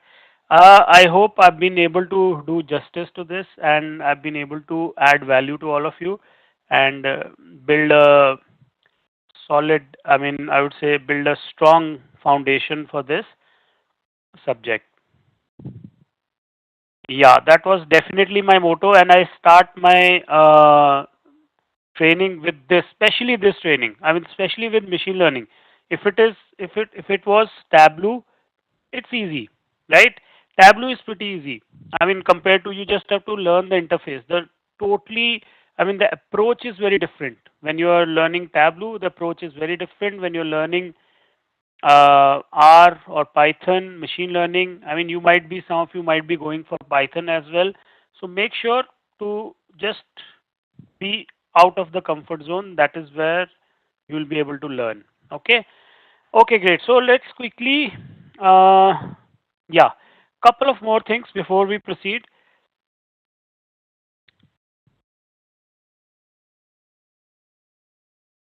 Uh, this is clear how you come up with the optimal clusters in hierarchical clustering. Okay, now see, there are two ways of doing this clustering activity, hierarchical clustering activity. One is bottoms up, which I have already discussed, right? Which I discussed. It is bottoms up approach wherein you move from lowest to and you maximum number of clusters to one cluster. That is called agglomerative clustering. The other one is top down. You start from the top and you build the dendrogram, right? In the end, the diagram or the, yeah, I can call it diagram, right? The diagram that you prepare, it's going to be the same only. So in the bottoms in bottoms down approach, right? You start splitting the uh, participants, or you start splitting the data, right, based on the distance. Okay, so that is called divisive or top down, right? And agglomerative is bottoms up. Okay, so it is also possible to follow top down approach, which I just mentioned, starting with all the data points assigned in the same cluster and recursively performing splits till each data point is assigned to a separate cluster. I mean, in both the cases, the result is going to be same, just that they are two different types of approaches. Okay, the decision of merging two clusters is taken on the basis of closeness of these clusters. There are multiple metrics for deciding the closeness of the cluster. Euclidean distance is the it's one way, right? And we all know Euclidean distance formula, so it's something we know. Then Manhattan distance is another way, but there are other distance formulas as well, like maximum distance, squared Euclidean distance, and then Mahalanobis distance, right? So, but yeah, most used is Euclidean distance and Manhattan distance. Okay, so you can when you do this clustering, when you run this model, you can define which distance formula you want to use. Okay, so that's pretty much about hierarchical clustering, and let's quickly go to,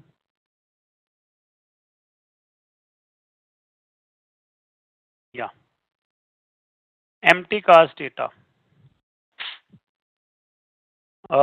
Load this package, activate dplyr so that you can uh,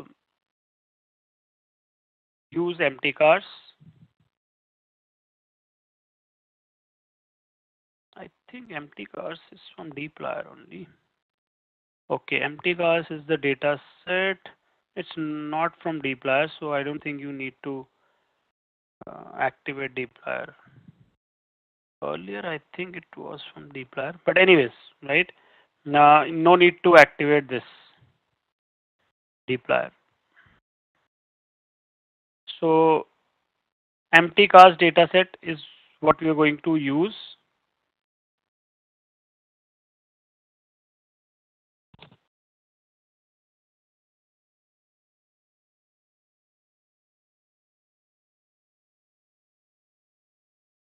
Head and view, you can just see. Then finding the distance matrix. So using the command dist, I am going, and Euclidean method. See, I am going to create a distance matrix for all the data points. So you'll see it's a distance matrix that we have created. Let me view this. View distance matrix. No, it's not. Script out of bound.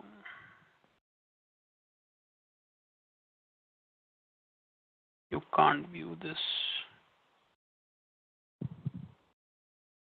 So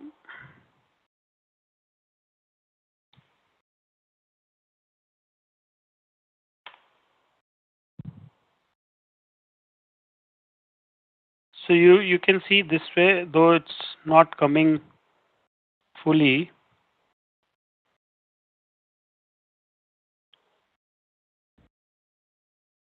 So distance between each car, right, and the other cars.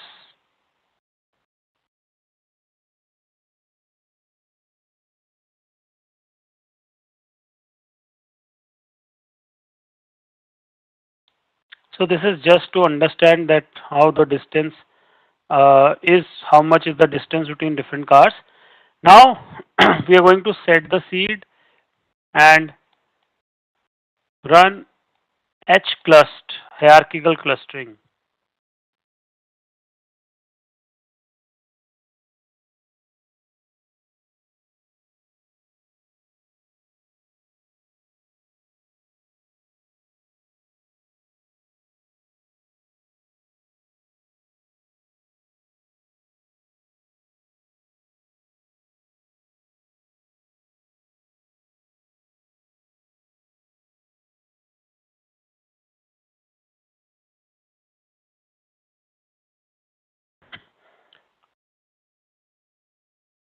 Hclust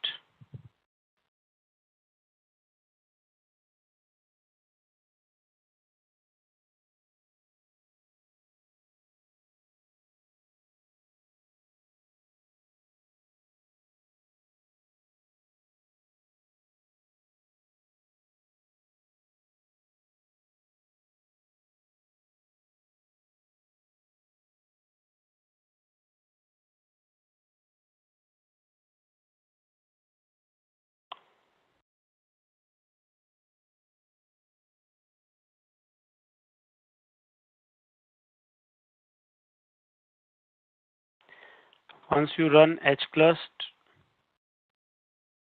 clustering method, you mention as average, means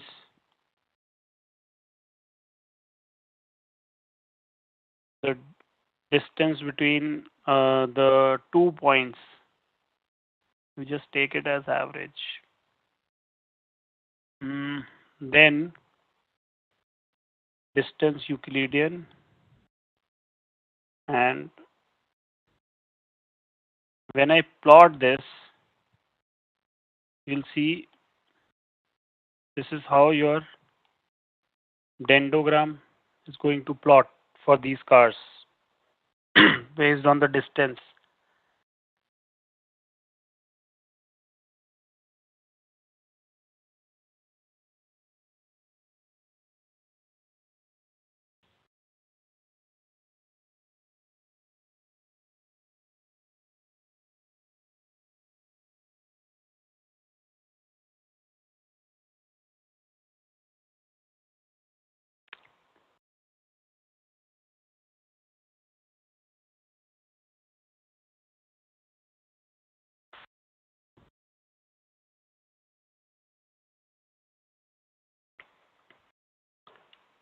So once you have created this using plot,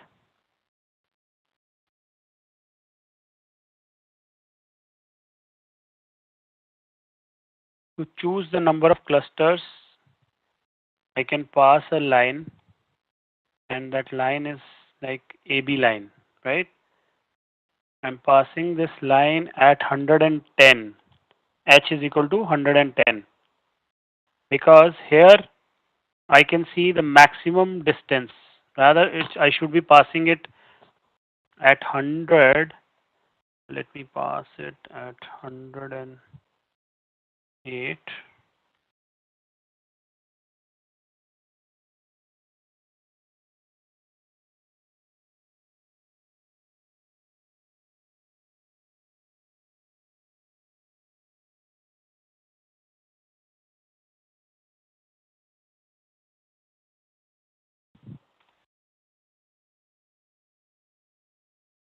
So I'm going to pass it at 103, right? 103, and another line I'm going to pass it at 100 and I think it should be this. So you can see it's the maximum distance that you can traverse. So there will be three clusters, one, two, and this one is the third one, right? Or sorry, two and three. So I think I will pass it at 100 and let me pass another line. AB line H is equal to 145 color.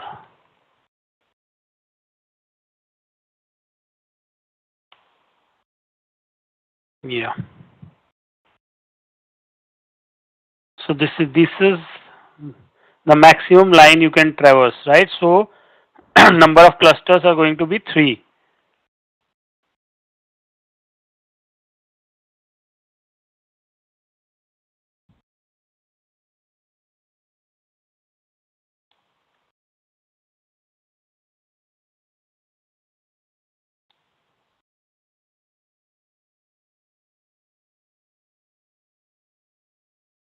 Once you have done this, let me know. 137.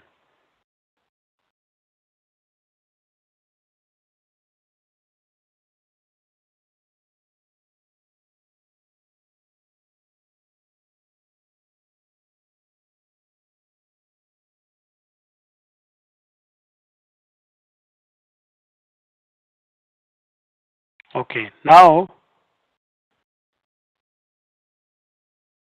I'm just using this to create the each. Basically, it is allocating each card to the cluster using cut tree. So three clusters, it is allocating each card to a separate to the respective cluster. And if I create a table of this, you can see first cluster had 16, second cluster has 15, third has 1. So basically 16, this has become one cluster and this is 1. So three clusters.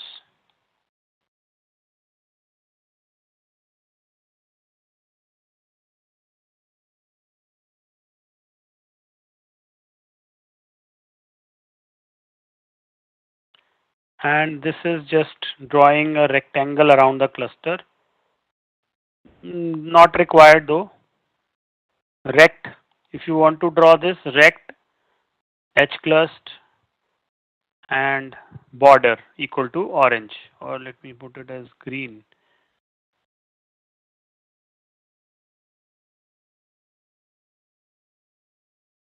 Yeah.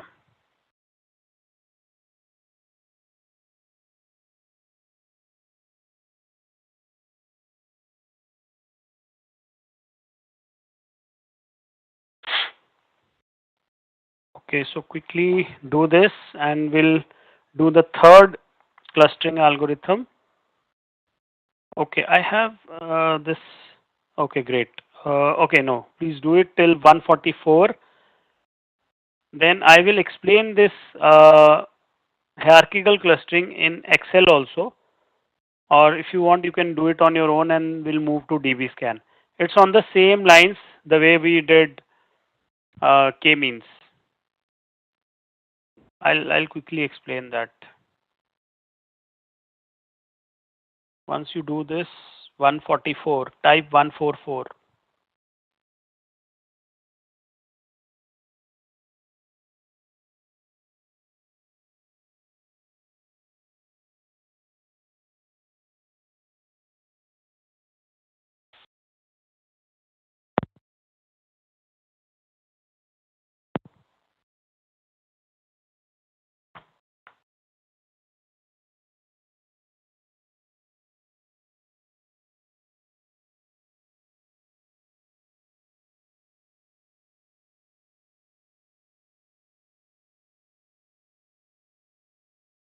Okay, couple of more confirmations.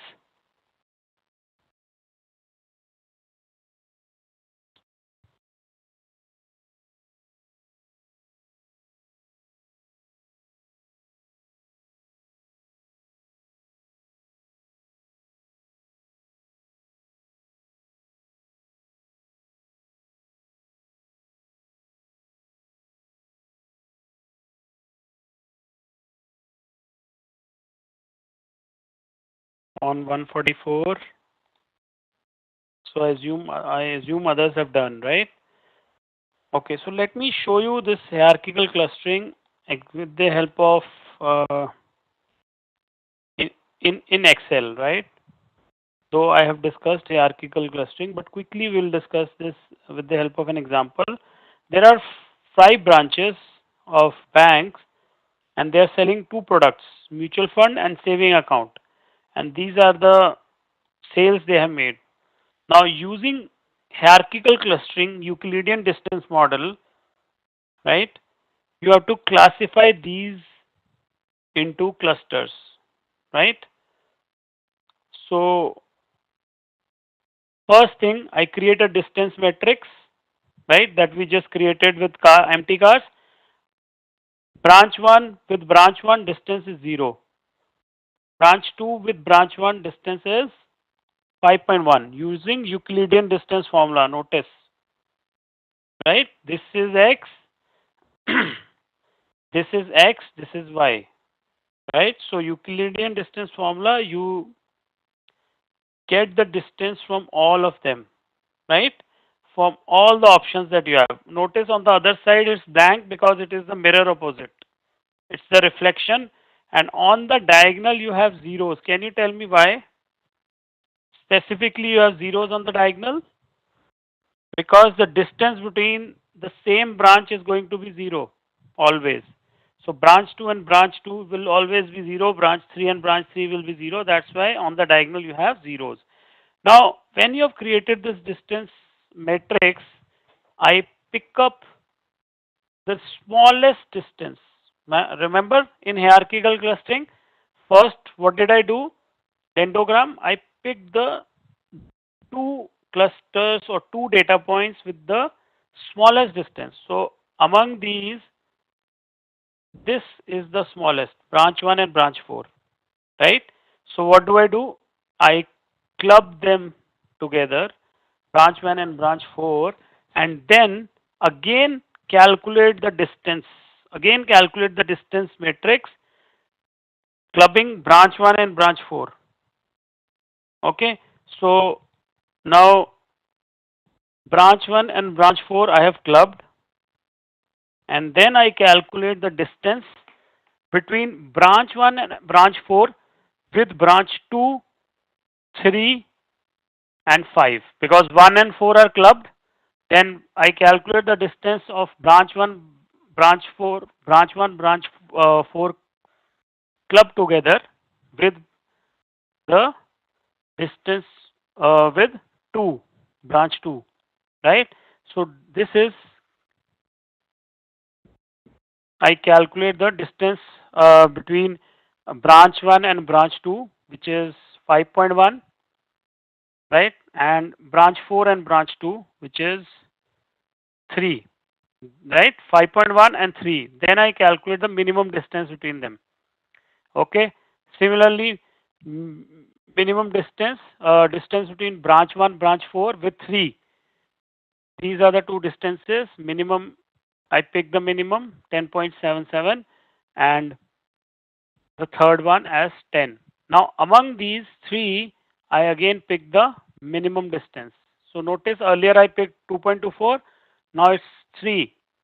Now when I pick this, I'm going to club um, branch 1 4 with 2.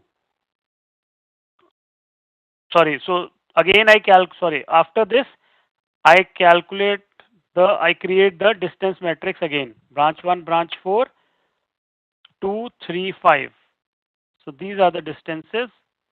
Now here I will again do that same thing, pick the minimum distance branch 3 and 5. So I club branch 3 and 5 together, and I calculate the distance between branch 3 and 5 with branch 1 and 4, and the remaining one is branch 2, right? So that way, now again I pick the minimum. So that is how you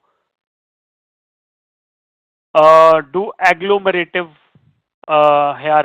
clustering, right?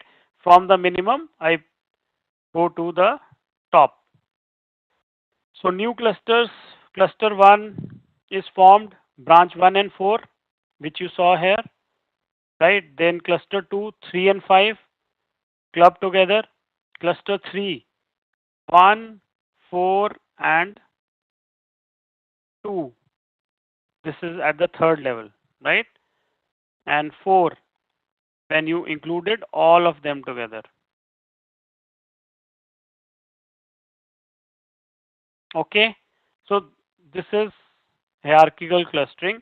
Now let's move to DB-scan. Okay, so we have done two methods, two ways of clustering, and this is the last way, and then we will, I think we'll still have, we can quickly cover that, I'll cover that advanced statistics module, right? Okay, K-means clustering, all of you know now. We have done it the first way. And I told you in K-means clustering, you have to first mention or identify the K, right?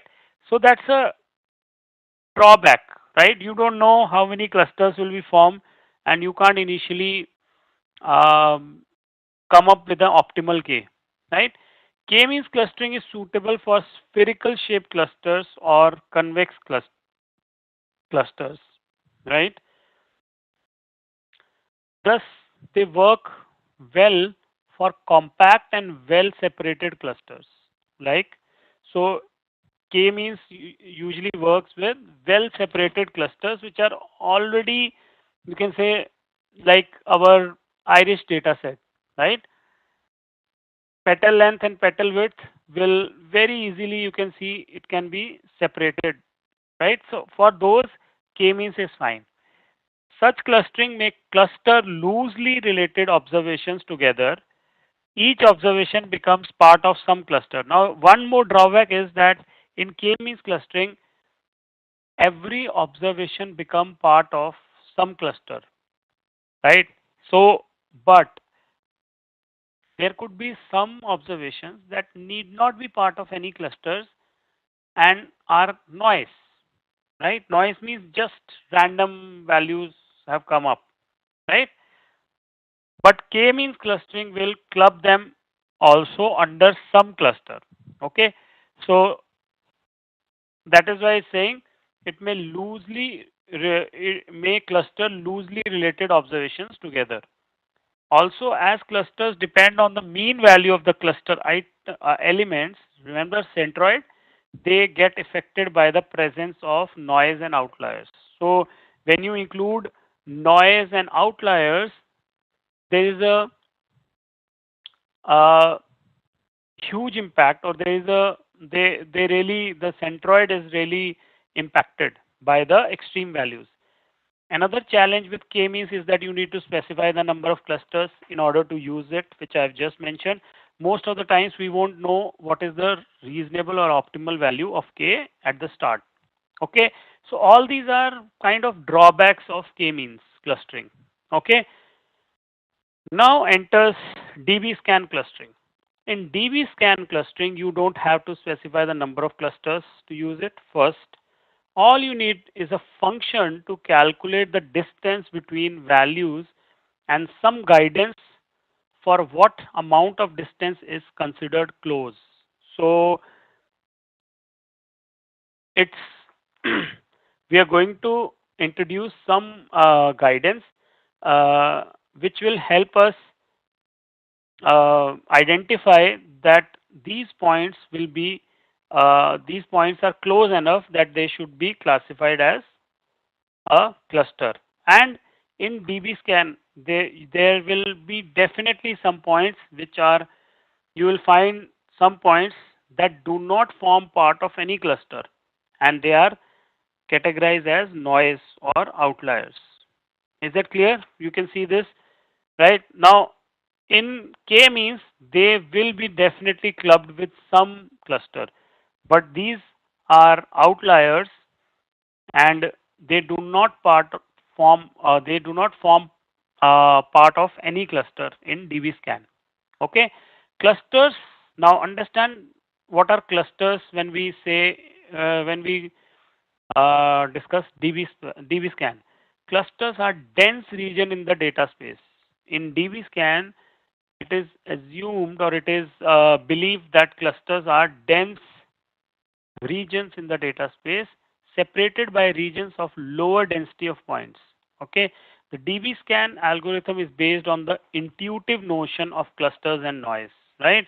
So it is based on intuitive notion that clusters are dense, then there is a space in between the clusters which is empty space and which do carry some noise. Okay, the key idea is that for each point in a cluster, a neighborhood of a given radius has to contain at least minimum number of points. So it will be termed as clusters. The group of points uh, will be termed as clusters if they reach a minimum threshold, right? So partitioning methods like k-means and hierarchical clustering work on finding spherical shaped clusters or convex clusters. In other words, they are suitable only for compact and well separated clusters. Moreover, they are also severely affected by the presence of noise and outliers in the data. We have already discussed that extreme values are going to really impact k-means, uh, right?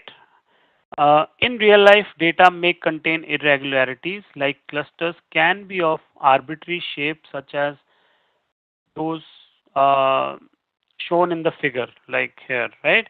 Also, data may contain noise. I've already discussed that, right? So now DB scan algorithm requires two parameters to define the data which forms part of clusters or which do not form the part of clusters. And these two parameters are EPS. It defines the neighborhood around the data point. It defines the neighborhood around the data points. That is, if the distance between 2 points is lower or equal to EPS, then they are considered as neighbors. Is that okay? If the distance between 2 points is lower or equal to EPS, right, then those 2 points will be termed as neighbors. If the EPS value is chosen to be too small, then large part of the data will be considered as outliers, right? Because if I choose the EPS as very small, then there will be lot of noise and lot of outliers will be there. Lot of the data will not be clubbed as clusters. If it is chosen very large, or it is, yeah, it's chosen very large, then the clusters will merge majority of the data points or noise into the cluster. One way to find the EPS value is based on k distance graph. So this is one way you can find the optimal value of EPS. Second parameter is min points, minimum number of neighbors, data points within EPS radius. So if suppose I say within EPS of 1, that is 1 unit of radius, minimum points are 20. Suppose I define minimum points are 20 and you have points 20 or more, then those are classified as a single cluster. If you have points less than 20, then they will not be classified as a single cluster. Is that clear? So larger the data set, larger value of min points must be chosen. As a general rule, the minimum points can be derived from the number of dimensions D in the data set as D in the data set as minimum points is greater than equal to D plus 1, right? So I define uh, the this minimum points is greater than D plus 1. The minimum value of minimum points, min points, must be chosen at least 3. So at least you can't take it below this min points below 3. Okay, then you have this three more terms. Core point. If you can see core point, this is the core point.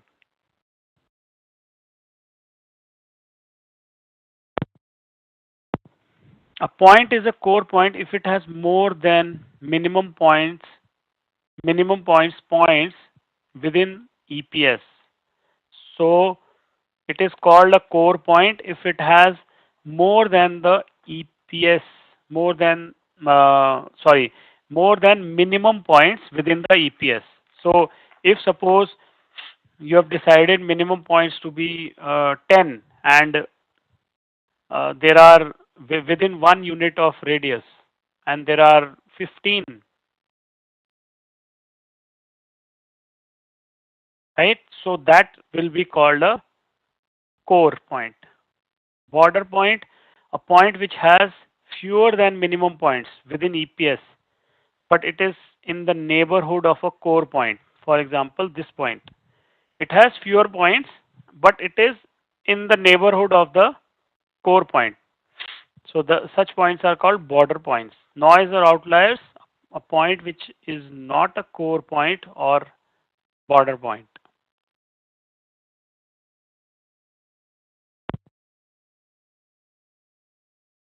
Is that clear? Right? So that's it. Now this is the process of how uh, DBScan works. Steps. So quickly we'll read through this and then we will go to R. Find all the neighbor points within EPS and identify the core points or visited with more than minimum points neighbors. Right? First, it will find all the neighbor points within EPS. Right? For each core point, if it is not already assigned to a cluster, create a new cluster.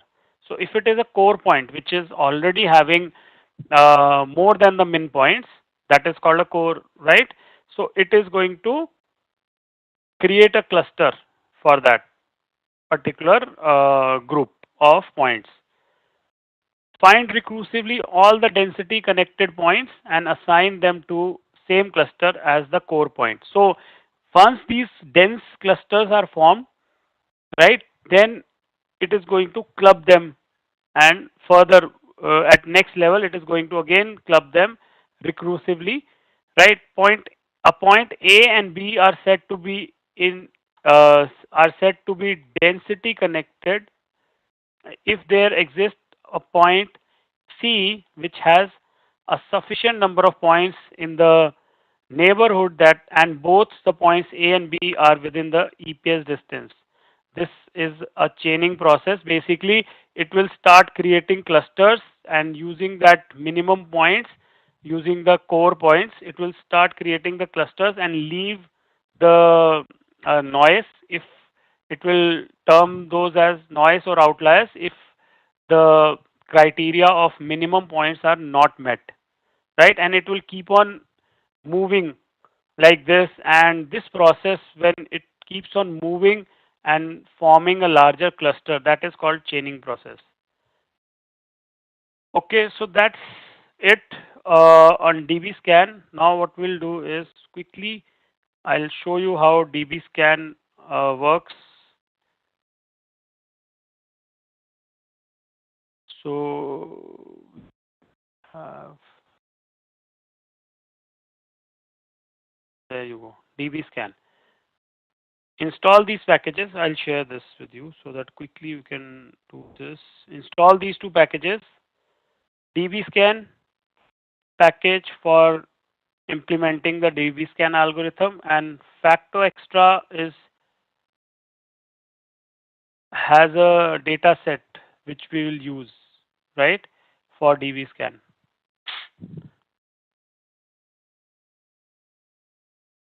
So once you install these,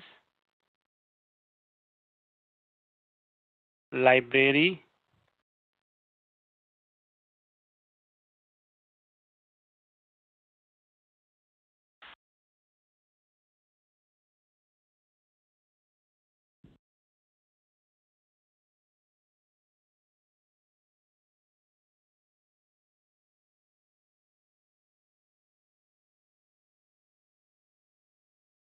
then you set the seed. The data set we are going to use is multi-shapes. And if you'll view this data set, it looks like this. There are some x coordinate and y coordinates.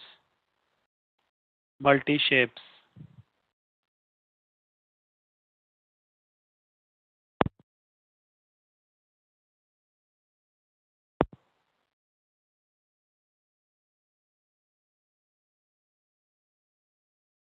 The third one is just a classification of that. So we are just including the first 2 points, first two columns, x and y. So if you see multi-shapes, it is a data set containing clusters of multiple shapes.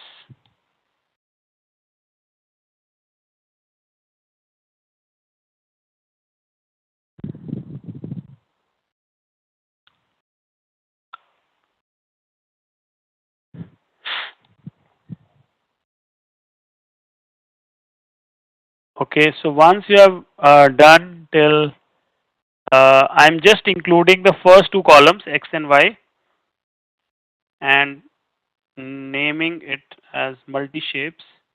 And you'll see when you plot these, you will come up with something like this. Come up with a chart like this.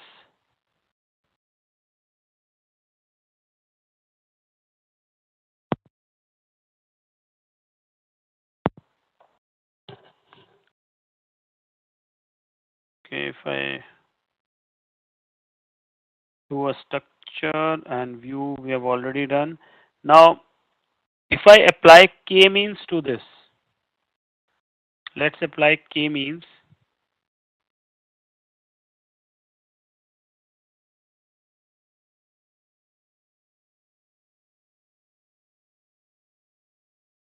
When you apply k-means, you'll see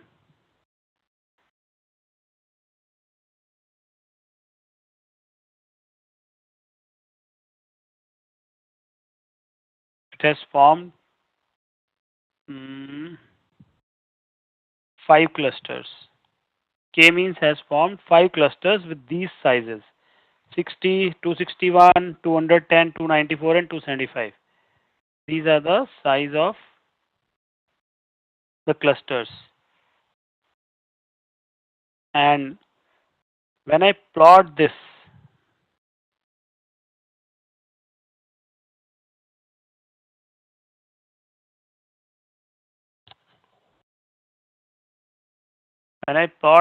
you'll see 5 clusters have been formed. Each of them is colored because I mentioned color is equal to km base dollar cluster. And you can see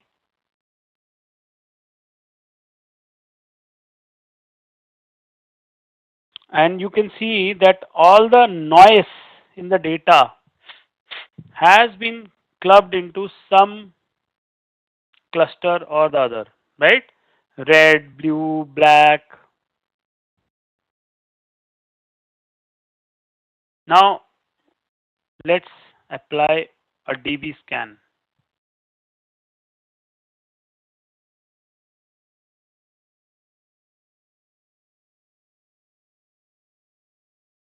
Let's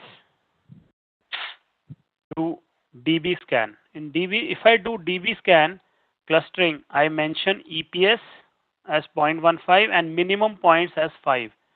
And I run dbscan.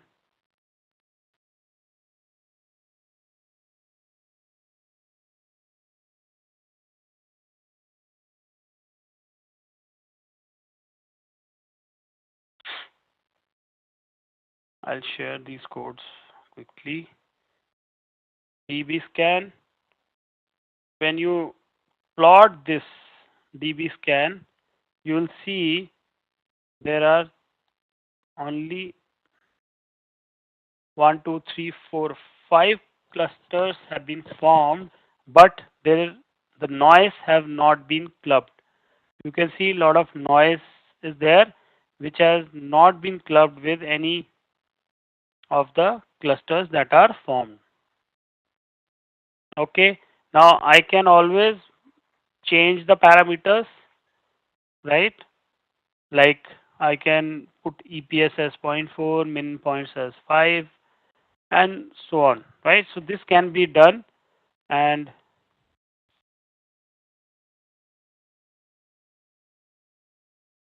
you can change the parameters. Okay, and lastly, you can, if you plot this dbscan, I'm sharing this code as well.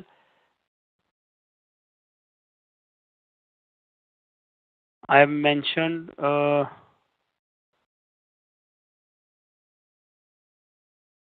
okay, I am just plotting color dbscan multi shapes.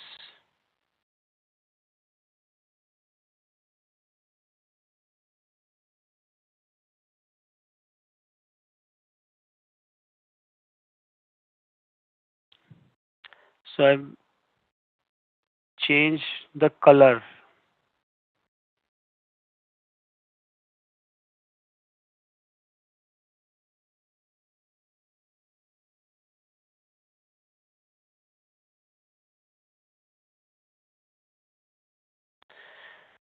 Okay, so we'll quickly close here and let me show you some more interesting things about R.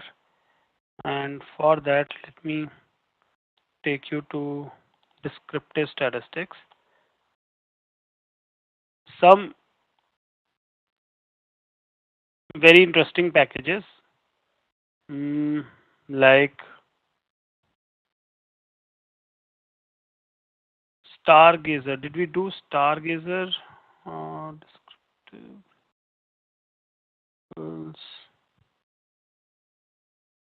psych package we have done, right?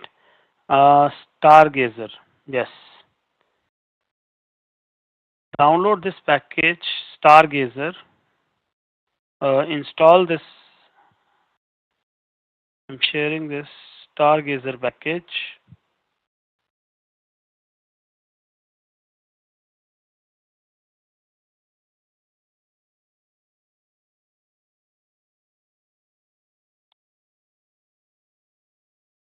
And also install mass package.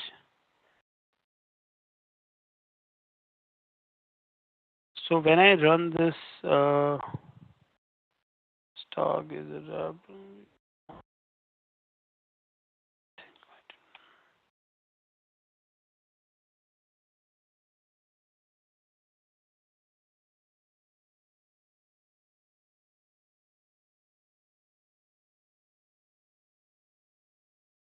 okay, people is a data set I've created here.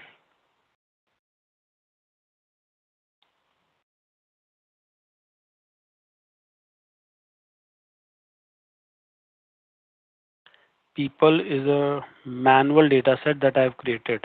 So if you want to use this, you can use it. Else you can just take a look on the screen. That is also good enough. So now if I run Stargazer, people again not found. Did I run people? Wait.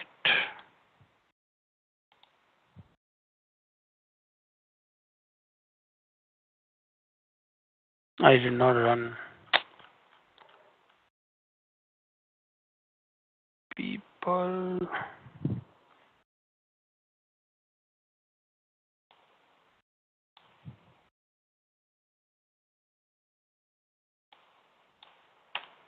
Now it should run. Hmm. So this Stargazer, if I run with on people, see what output you get. A very neatly drawn table for descriptive statistics, right? And I can even flip it, mm, transpose it rather. Okay. So this is you can create such tables, very neatly drawn table. Yeah, yeah, yeah. Definitely. Let me yes, copy this, paste it. Okay, this is one thing. Package finder. I did not discuss package finder, right? Did I discuss package finder? No. Okay. So this is a very interesting package. I would encourage you, all of you, to maybe install this, right? Now this package finder, when you install package finder, and after that we will run this,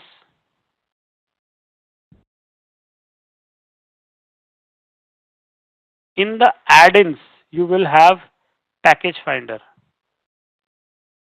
Okay, once you install this, you'll see in the add-ins you will have package finder. Now when I click on this,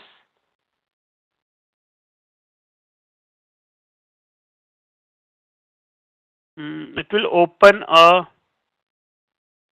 window wherein I can see, this is package finder, wherein I can, let's say I want to regression or random forest.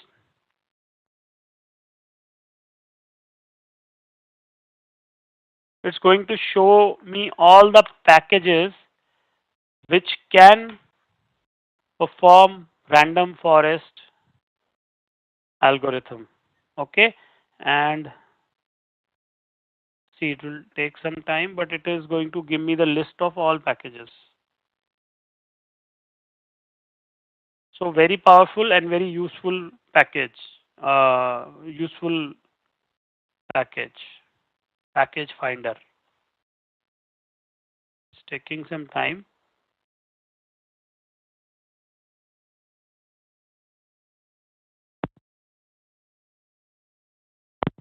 See, it will give you the scores of also, how much, how close is that package. So I think we should random forest, either I put.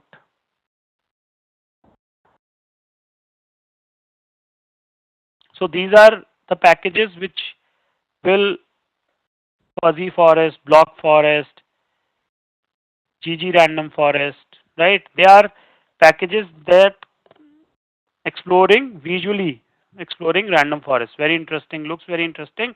Even I have not worked on this, but GG random forest, right? You can explore later on. So package finder is a very good, interesting package. Then uh, find package. Okay, this is fine. We have done this. Summary tools. This is install package summary tools. Let's install this package summary tools. Again, a very interesting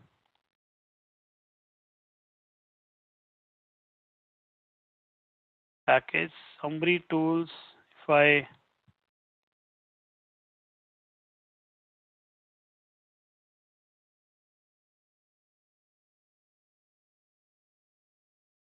run summary tools, see, it has created a status summary statistics, right? So once you have installed summary tools, you can try summary tools. Okay, then very interesting package is descriptor package. So along with descriptor, you have to run install Shiny package Shiny, and then I'll share these commands. Once you activate descriptor and Shiny, you run this code ds launch Shiny app, right? And look at it. Look at this. This is descriptor package. I can, let's take a sample data, right? Let's say I want to analyze empty cars, right? This is just a description it is giving.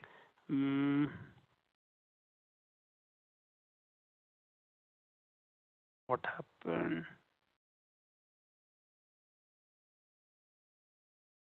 I'll open it again. Okay, there we are. Diamonds data set.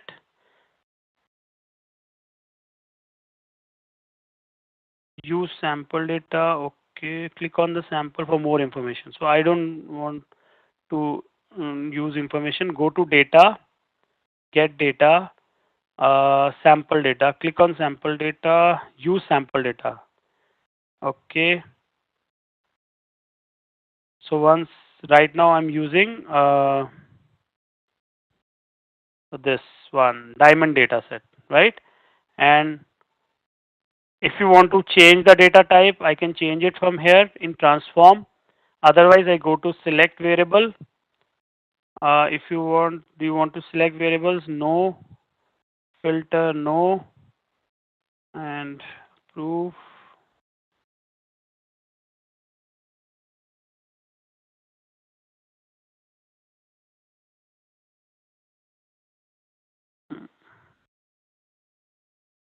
It's closed. Wait, I'll launch it again.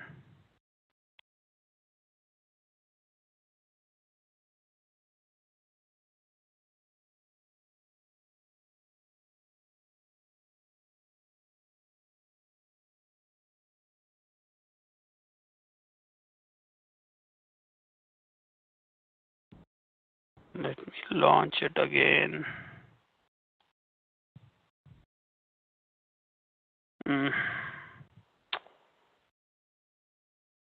I'll have to close our.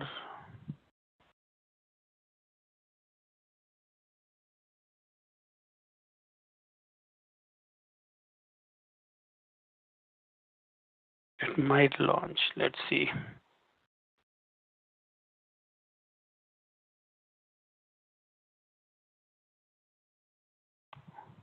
So similar to this package, there is another package called SQC. You can try this SQC. It's like all of you have seen Tableau, right? Drag and drop, and you create visualization. A very simplistic version of Tableau, SQC package.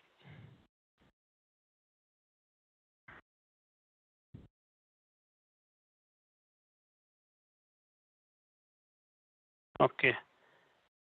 So this is descriptor, sample data, click. It gives you the details, but I don't want that. I use sample data. If I want to change any variable name, right, or variable type, modify data type, I can do that. Apply changes. Do you want to select a variable? Let's say yes. I've selected these variables. Submit. Filter. Yes.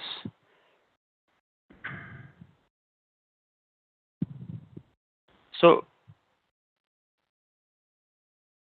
see, screen data. It has created summary statistic for these, right? Approve. And now you see frequency table. charts automatically, bar plot, then frequency table 2, submit histogram, cross tab, submit cut and let's change it to cut and color. Remember, for these we were using codes, right?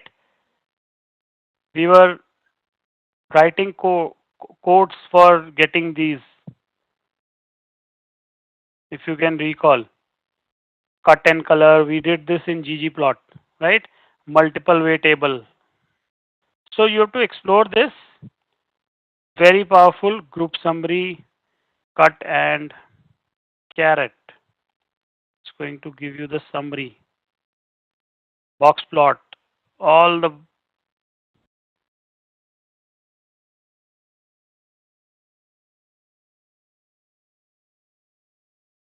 okay.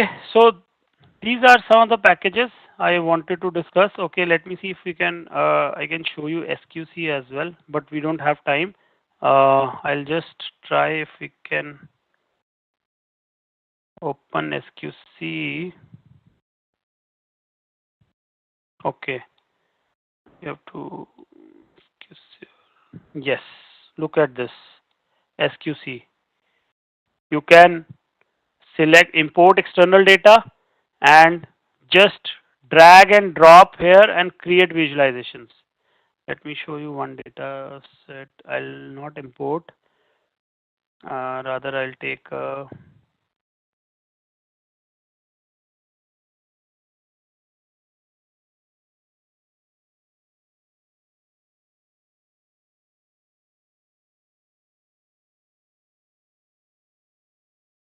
See the types of charts it can create: line chart, bar chart, and this. So this is another package you can explore.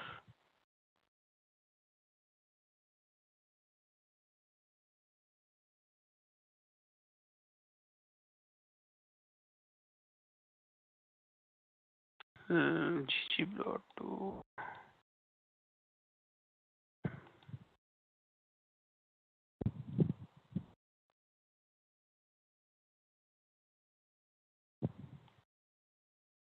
I can take the data. Let's take this.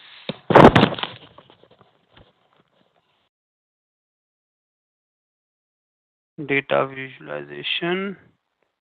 I'm going to take sales QTY. See, upload, it has done. Next, view. This is my data. And import. Now see, drag and drop and the visualizations will be created. Channel, type Y. See, visualization created. You want to change the appearance.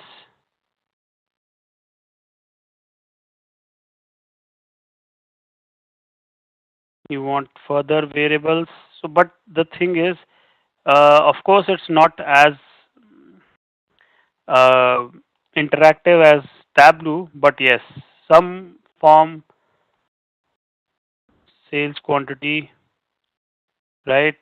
Sales amount, it will create two charts. Play, pause, download, JPEG.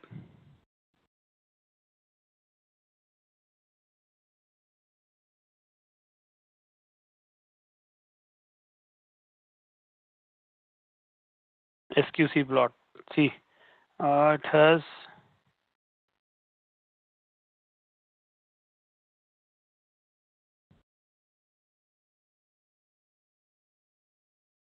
See, right? So another very powerful package. So that's it from my side. Hopefully,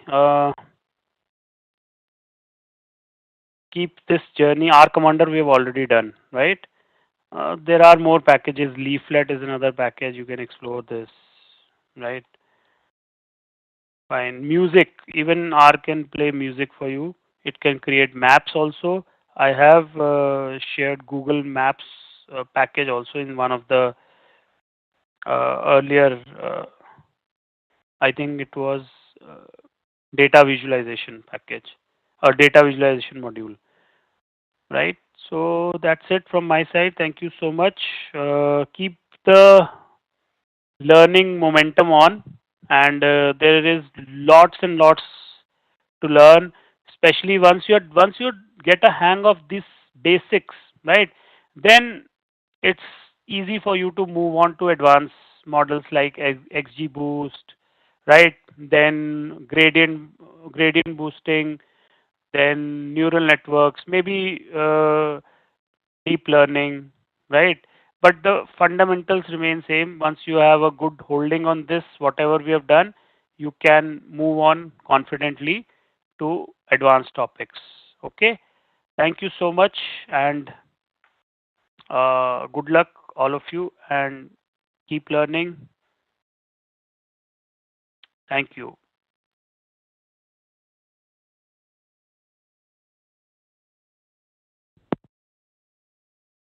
Thank you for a wonderful session, sir. And thank you everyone for your ta- and thank you everyone for your time. Once we wrap up the session, you will be led to a survey feedback form. Please fill the survey feedback form. If you like the session, please rate us a 5. If anything less than 5, please share your comments and help us understand what went wrong. It will help us improve in the upcoming sessions. Thank you all for your participants. Take care. Good night.